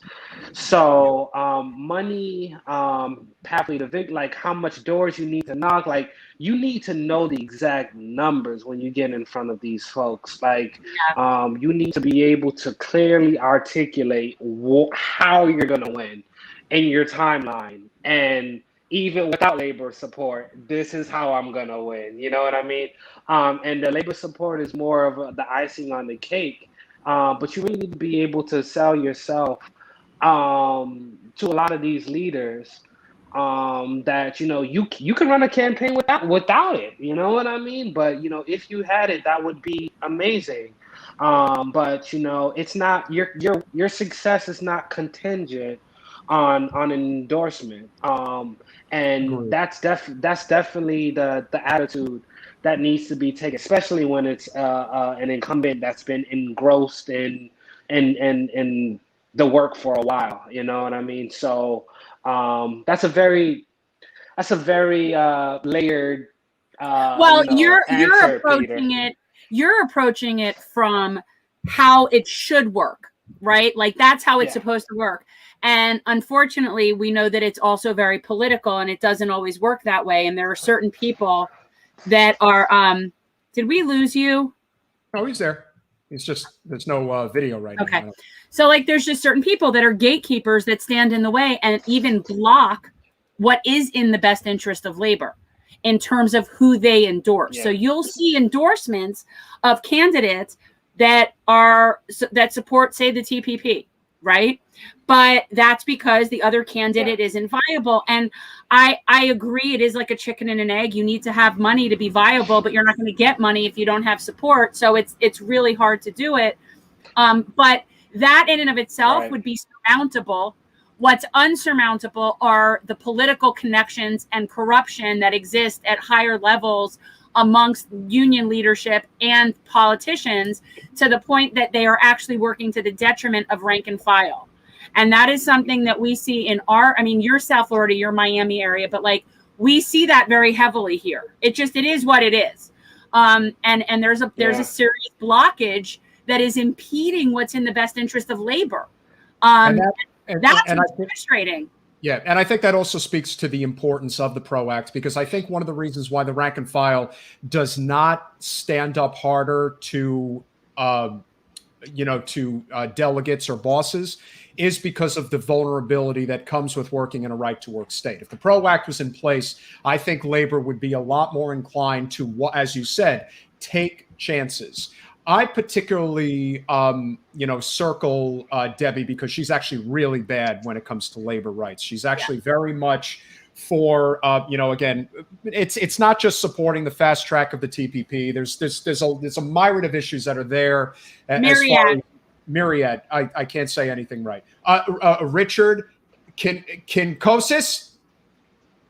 Yes, I said his name right. How do you like that, huh? How do you like that? And he's awesome. And if you haven't seen that name has been tripping him up for a couple of months now. Yeah, but I got it right. And the fact that Nucleus is here just kind of allowed me to say it right. And he was on our podcast, and he is an awesome, awesome guy. And he shares the same sentiments as you do. That at some point you have to recognize that chances are going to need to be taken, whether or not the PRO Act passes. But certainly if the PRO Act does pass, it is going to make life infinitely easier for labor organizing.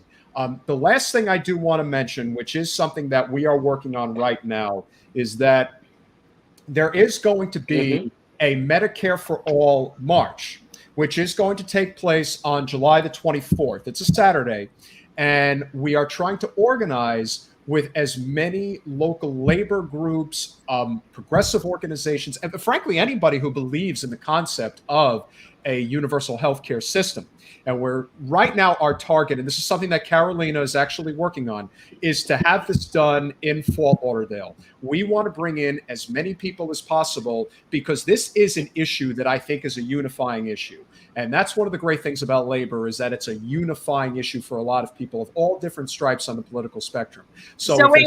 Are you using it like you're saying Fort Lauderdale is going to be the hub for South Florida? So it's a tri-county situation, because obviously Nucleus is. What we're trying to do, obviously, is have the rally, if you will, end at the amphitheater in Fort Lauderdale. And we're trying to bring in people from both Dade and Palm Beach County. And, Fort Lauderdale is just sort of the central hub. It's the easiest place for everybody to get to. And the more attention we bring to it, the better it's going to be. What I personally think, and this is something that Jen and I have always shared, is this idea that if you are going to do a rally, if you are going to do an event, if you're going to push for something, especially something that's pro-labor, have to have a call to action. There has to be something that is going to be something that people can look at and say, yeah, this is it. This is something we could definitely get behind. I think the idea, and something that really does work well in the state of Florida, despite really crappy anti-worker representatives like State Senator Jeff Brandes out in the Tampa Bay area, who's trying to really where the $15 minimum wage. Yeah, that guy. Yeah, he's one of the worst representatives in the state of Florida, bar none. If you really want to get to the crux of it, I think potentially having some type of a ballot initiative for universal health care in the state of Florida, that would really get the ball moving in the right direction. And I think that that's the perfect opportunity to do it, because there are going to be marches through various parts of the state. And having that call to action interrelated to that march, I think would be great. And I think it'd get a lot of people excited about the prospect of fighting for an issue, not just fighting for a candidate. There is this appeal of, okay, I'm much more inclined, not that I don't like Sans person who's running for office, but I'm much more inclined to go knock on the door for somebody in a nonpartisan, non-corporate way and say, hey, I want you to support universal health care for the state of Florida. Can I get you to sign this petition? Bing, bang, boom. I think something like that would go very far. How do you feel about that? And are you inclined to, support this Medicare for All rally that we're looking to do?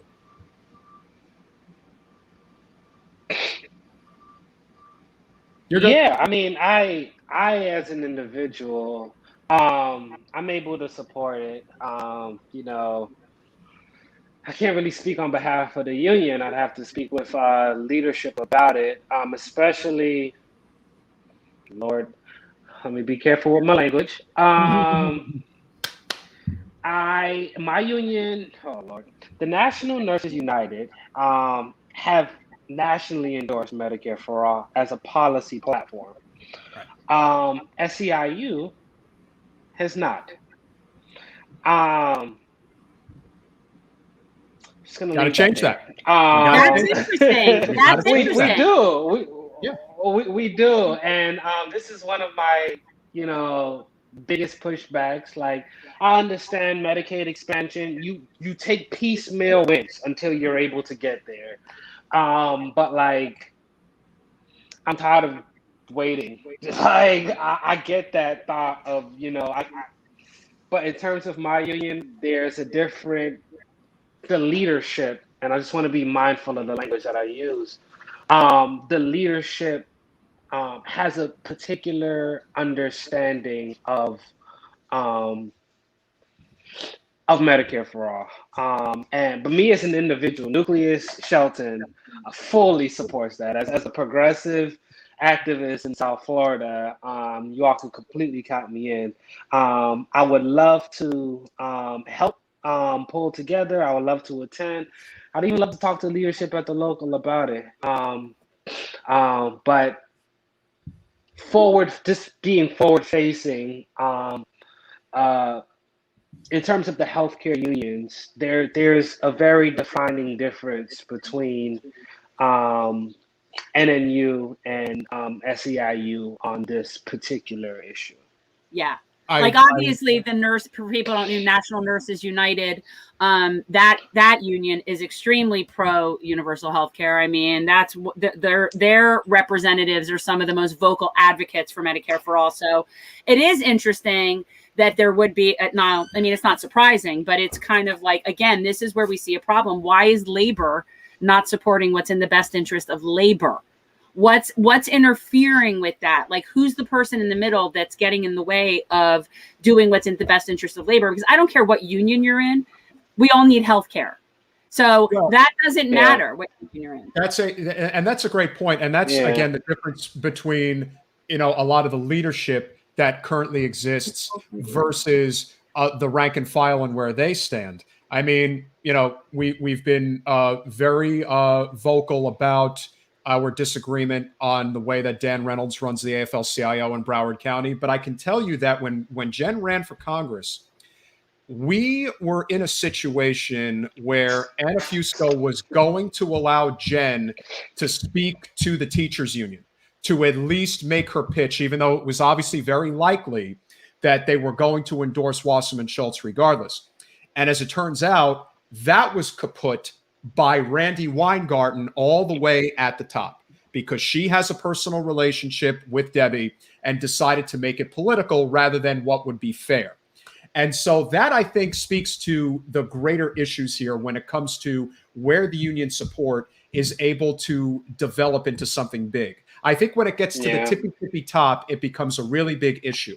But I also believe, and I saw this a lot during the first run that Bernie had for president, and even the second run, even if National wasn't going to endorse and it was going to leave it up to the board members rather than the rank and file to make a decision, the local chapters were very adamant about endorsing the non-corporate candidates. And I do think that that's something that could happen in terms of building momentum. I think it's very important that even if the SEIU at the very top does not endorse Medicare for all, a lot of the local chapters, I would imagine, are very much in favor of doing so. So it's really just a matter of building that grassroots support. It's kind of like, it's kind of like FDR said, make me do it. That's basically what it comes down to. If you make me do it, I don't have a choice. I don't think that there's enough pressure right now, but I think we can create that pressure. And I think doing something like a ballot initiative for universal health care in Florida, I think that would go over very well. How do you see that? Do you think that that's something that would gain a lot of momentum if that was something we would look to push?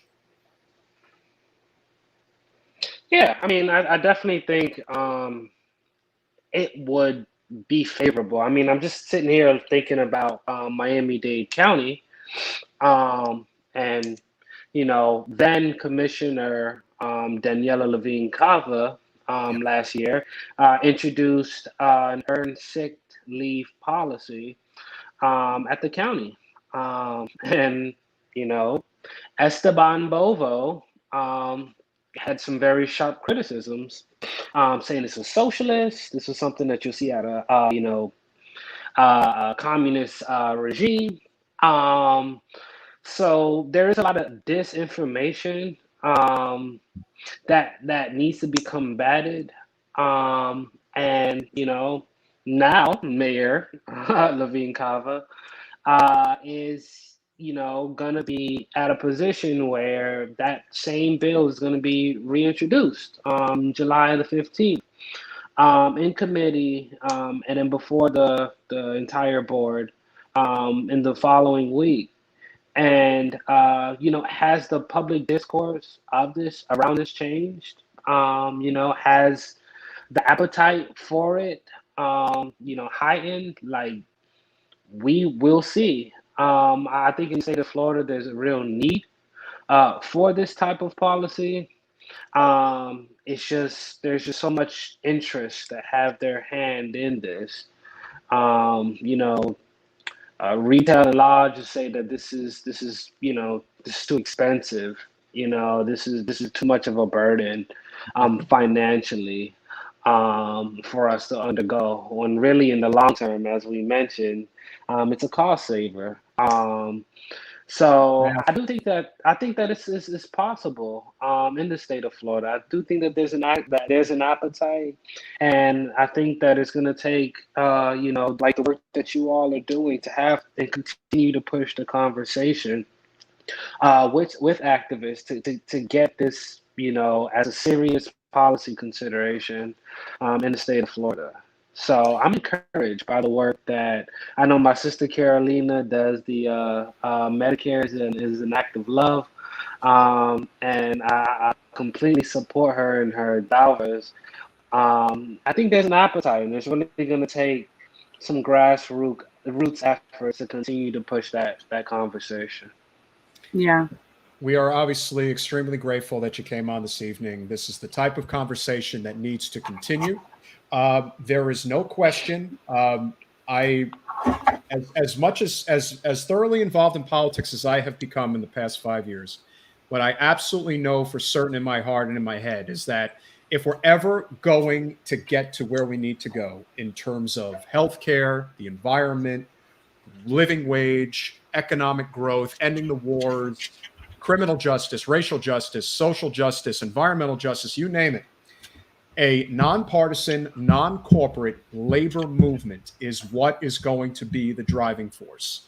That is how we're going to get there. Nucleus, I guess, had hopped off. May have done that inadvertently. It's okay. I mean, we're wrapping, but I think that the key message that I think in terms of this discussion is that when we talk about labor issues are people issues. The things that will build up labor are things that not only help everybody, but eventually help the entire economy. So it's like they like to break it down like it's a separate thing, and it's not a separate thing.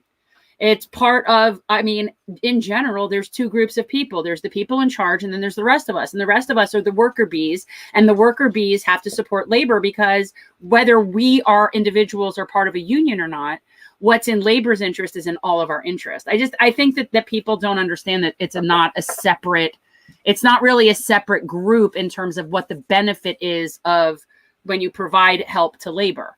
I agree. And I think that is something, you look at various races that are going on. Obviously, the New York mayoral race and the city council races in New York City will conclude tomorrow. The city council races will. Ranked choice voting with the mayoral race may take some time.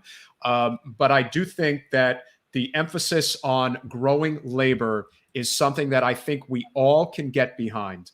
That is something, Guy, thank you first and foremost for being such a tremendous supporter of our work. You were an amazing supporter during the campaign. And I agree, and I love Nucleus.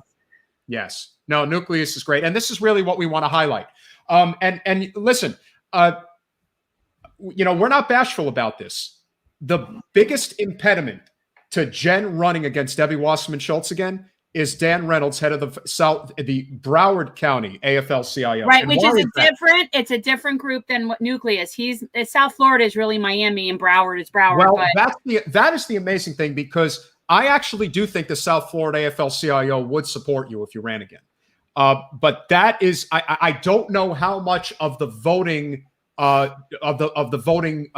electorate actually exists within their particular region of what they cover in Miami-Dade County. We could be wrong. It's very possible that they may have a nice chunk of voters that live in Pembroke Pines and in Hollywood. Yeah, I mean, that's one of the things about, politically speaking, when you're looking strategically at labor, it's like, it makes sense. You want to get endorsements for sure. But if a majority of those voters don't live in your district, it's really kind of it's not going to do much for you.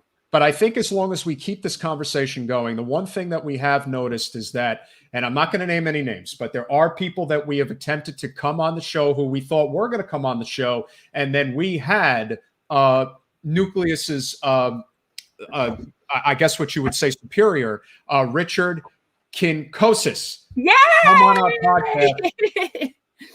And he was great. And right after that, then we got ghosted. Got shut down. And what I'm thinking, because it's part of the AFL-CIO, that Dan basically put the word out to stay away from us. And Jen's not even a candidate. And as of right now, it's listen, could things change in the next 3 to 6 months? Yes. But right now, because of the fact that we don't know what the district lines are going to look like, because I think a lot of people are mentally exhausted over the last 5 years of politics, because it really is looking like a red wave for Florida in 2022, that it's probably likely we do take the election cycle off. But if there is the possibility that Jen is going to run again, and the idea that she's not a candidate right now, and that you're so afraid of other union leaders coming on our podcast to talk about how we uplift labor, that's not good. And you know what? This reminds me of the thing that we were talking about with regarding Representative Norton. It's like you're letting your personal feelings and your personal relationship with a congressperson interfere with her constituents' right to information. It's just and a quick correction. Nucleus does not work with the South Florida AFL-CIO anymore. He's with the SCIU. But the whole labor movement really is connected. It's very important that we understand that growing that particular movement in a right to work state is essential, especially down here, because of how vulnerable so many communities are, and the value of what we can accomplish if we actually start focusing on bread and butter issues. It's so easy to get distracted. It's so easy to say, I don't agree with this person because they're BSing about that thing or the other thing or whatever.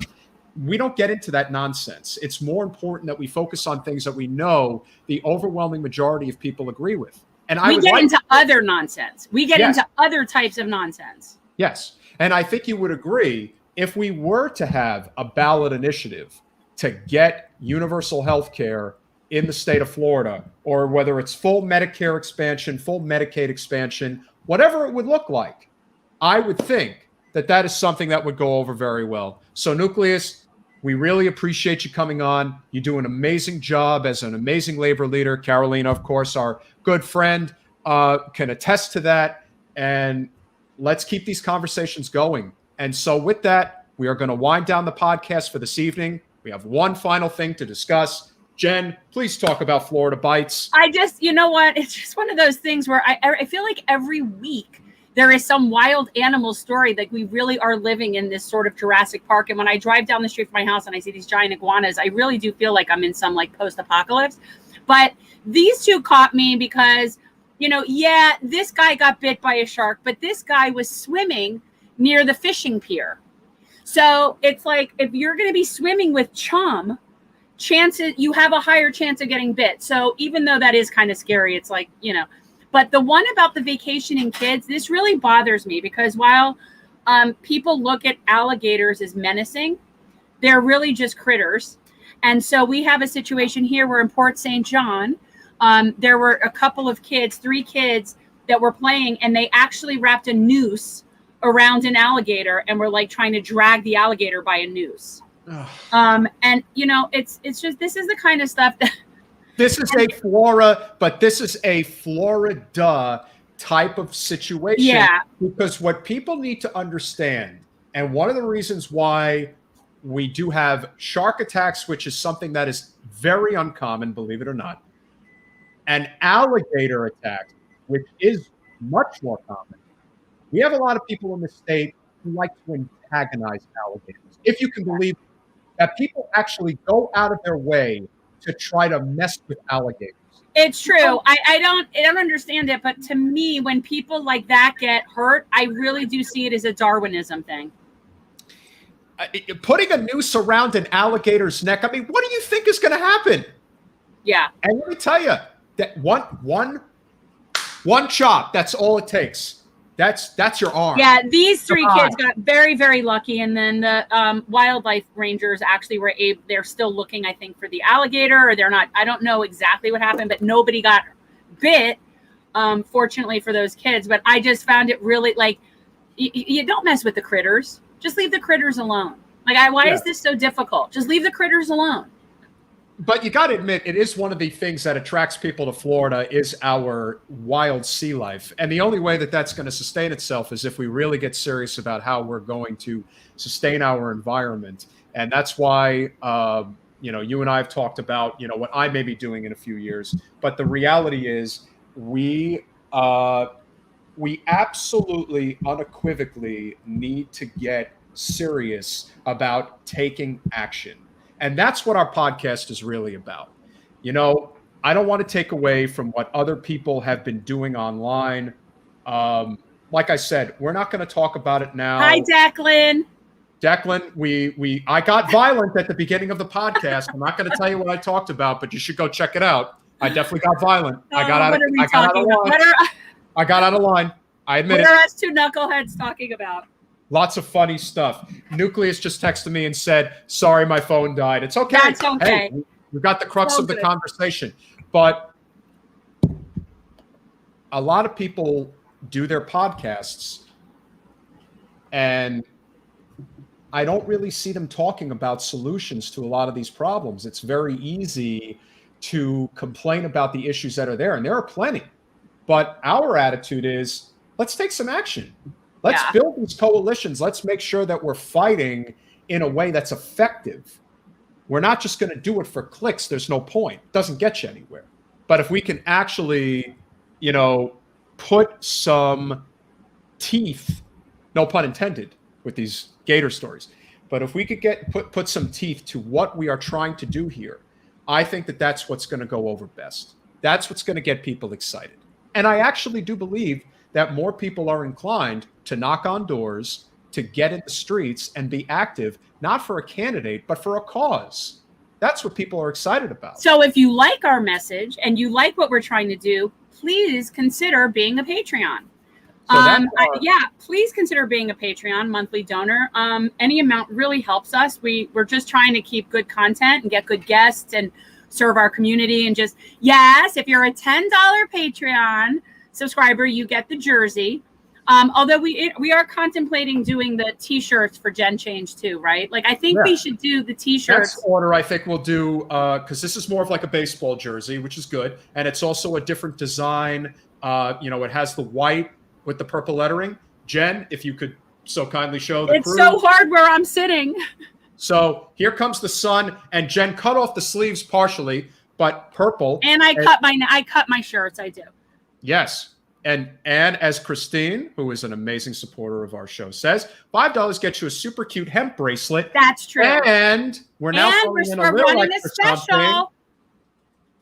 Look at how cute Come this here, is. Lou. Come on. How cute is this sticker of our lovely mascot of the show?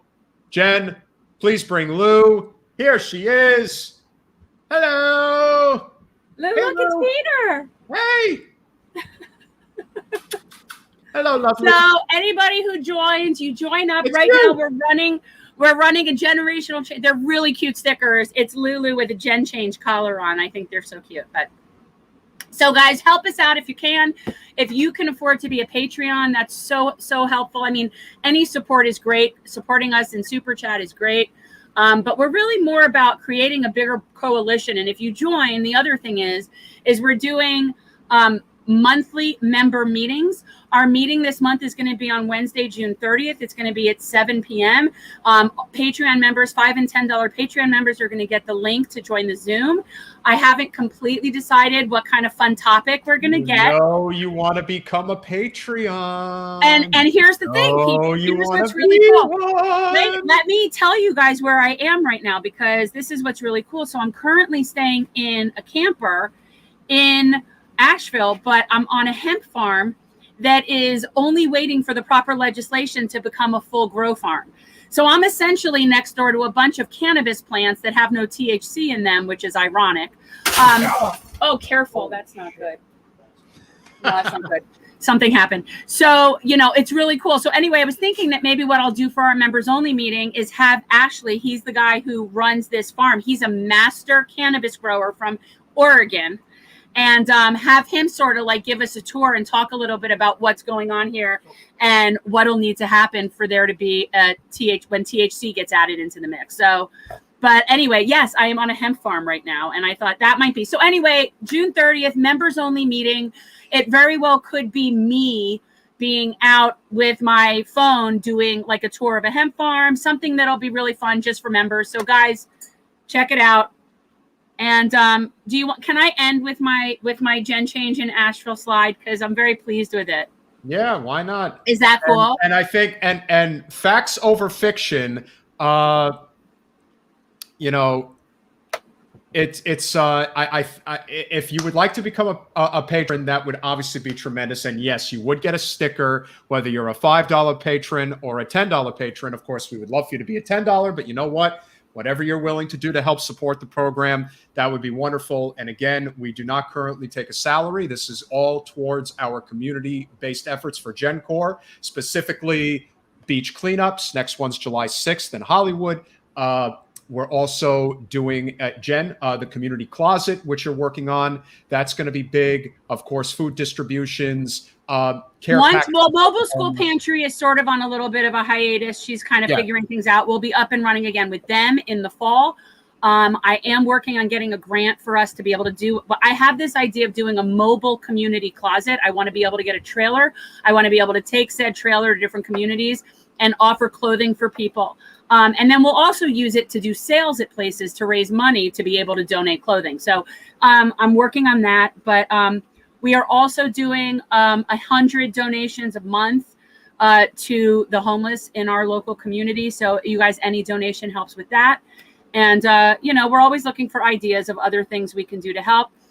Did you want to talk at all about the thing that you had forwarded me about the firefighters bill, or do you want to save that? Yeah, we can definitely mention it, but this is something that we definitely want to work on because there's a decent amount of co-sponsors. Ironically, we do have 2 of them in Florida, but this is very much a bipartisan bill. Now, there's only a handful of GOPers on it, 56 co-sponsors, I believe, to this point. Do you know did you read the bill? Yeah, I've read the bill. I've read both bills. Okay, so for people who don't know what it is, paraphrase. So for HR 2586, That's the number of the bill in the House. That's the only one that matters. We're not worried about the Senate right now. The bill is about making sure that proper, you want to call it pension benefits, but proper financial benefits for those who work in fire, paramedics, anybody who is putting themselves out there who are at great risk. This is very, very important. And it's not that long of a bill. The first bill, HR 2586, is about 3 pages maybe. And the other bill, I'd have to get the gist of it is this, people. So basically, this bill will provide that whatever health infirmities, ailments, medical conditions that like a firefighter has to endure or goes through will be presumed to have come from their work. Okay. Yeah. And this is very important. Firefighters are so much more exposed to so many different kinds of toxins and chemicals, and they are more susceptible to different kinds of cancers. And right now, the way that their bargaining is going is they're basically fighting over which cancers are covered and which cancers aren't covered and what things. So this bill would make it so that anything that happens to them within the course of their work will be presumed as a result of their work. And so this is something that would help them in bargaining. So it's an important piece of legislation. Yes, swearing is violence. Firefighters need to pull themselves up by their bootstraps. Thank you. I lost my train of thought for a second. Last thing, Thursday, which is our national discussion. Obviously, we'll see what happens with the elections in New York. That's going to be a big topic of discussion. As far as our guests, we are going to have Kevin Parker, who is going to be running for the vacant congressional seat that Val Demings is leaving in the Orlando metropolitan area. So that's going to be a great conversation we'll have with him.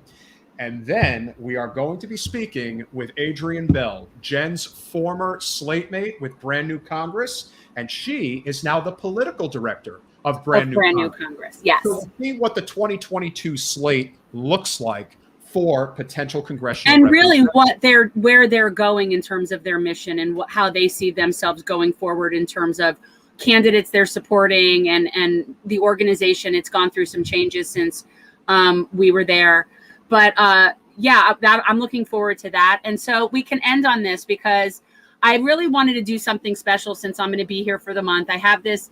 A couple of years ago, I used to do this thing called Pollinator of the Day, and everybody found it really amusing. But anyway. Oh, my mistake. My mistake. Christina Stewart corrects me. I apologize. I actually thought that Kevin was running the adjacent district is Darren Soto, who is also a dino. Let's be honest. I mean, he's part of the Stephanie Murphy, Debbie Wasserman Blue Dog Coalition.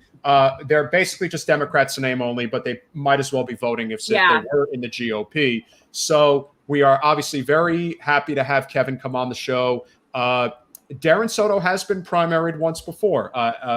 Alan Grayson attempted to primary him previously. So there's definitely interest already in the air to have Darren Soto primaried out of his seat. So it'll be an interesting conversation to obviously discuss with him further on Thursday. And yes, look, there are organizations that are trying to support, primarying Democrats, corporate Democrats, if you will, out of office. But the one thing we can say about Brand New Congress is that they haven't sold out as an organization. And that's important. I think it is very important to have these conversations because, again, as we said, electoral politics is not the answer, but it is one of the answers. And we do have to stay focused on that inside-outside strategy. So with that said, Soto won't support Medicare for all. What a surprise. That's not really anything that will shock us because, again, there's a lot of times people will support policies that they know have no chance of passing, but because the momentum is growing regularly to have a universal healthcare system in this country, now you're starting to see the people who really are bought and paid for by corporate special interests because they're not coming out during a Democratic administration to support a policy that is universally, we talk about universally supported by Democrats, almost 90% of Democratic voters support Medicare for all. And if you're an elected official and you're not supporting it, that means there's only one reason why you're not supporting it. It's because financially speaking, those who finance your campaigns don't want you to support it. So we got to change that. And Kevin Parker is somebody who's going to do that. And of course, like I said, Adrian Bell is going to tell us all about what's going on around the country with prospective candidates who are running to primary current corporate Democrat incumbents. So with that said, I say we did a pretty solid job for a first remote podcast with me at the controls for the most part. Are you kidding me? I've been doing plenty sitting here. Are you kidding me? So this is our pollinator friend. And just so everyone knows, this is a carpenter bee, not to be confused with a bumblebee or a honeybee. This is a carpenter bee. Carpenter bees do not live in colonies. They also don't really want to bother with us. So this is Edwin, also known as Fast Eddie. Saw him at the Sunny Point. But more importantly, people, pollinators are our friends. So love your pollinators. That was basically it. But I thought he was really cute. So that's him. Oh, well, with that said, one more time, if you guys really do enjoy our work and what we do and what our mission is, please consider becoming a patron at patreon.com/generationalchange, $5 or $10 a month. It really helps us out and it helps us grow the movement we are trying to build here in a state that desperately needs it. And like I said, whether you're a $5 patron who gets your hemp bracelet or a $10 patron which gets you the t-shirt, you also get this lovely sticker. So what more could you ask for, baby? I put it on my laptop and Jen didn't think I would do that. So there you go. We really appreciate you all. Have a wonderful evening. We will see you Thursday. Peace out.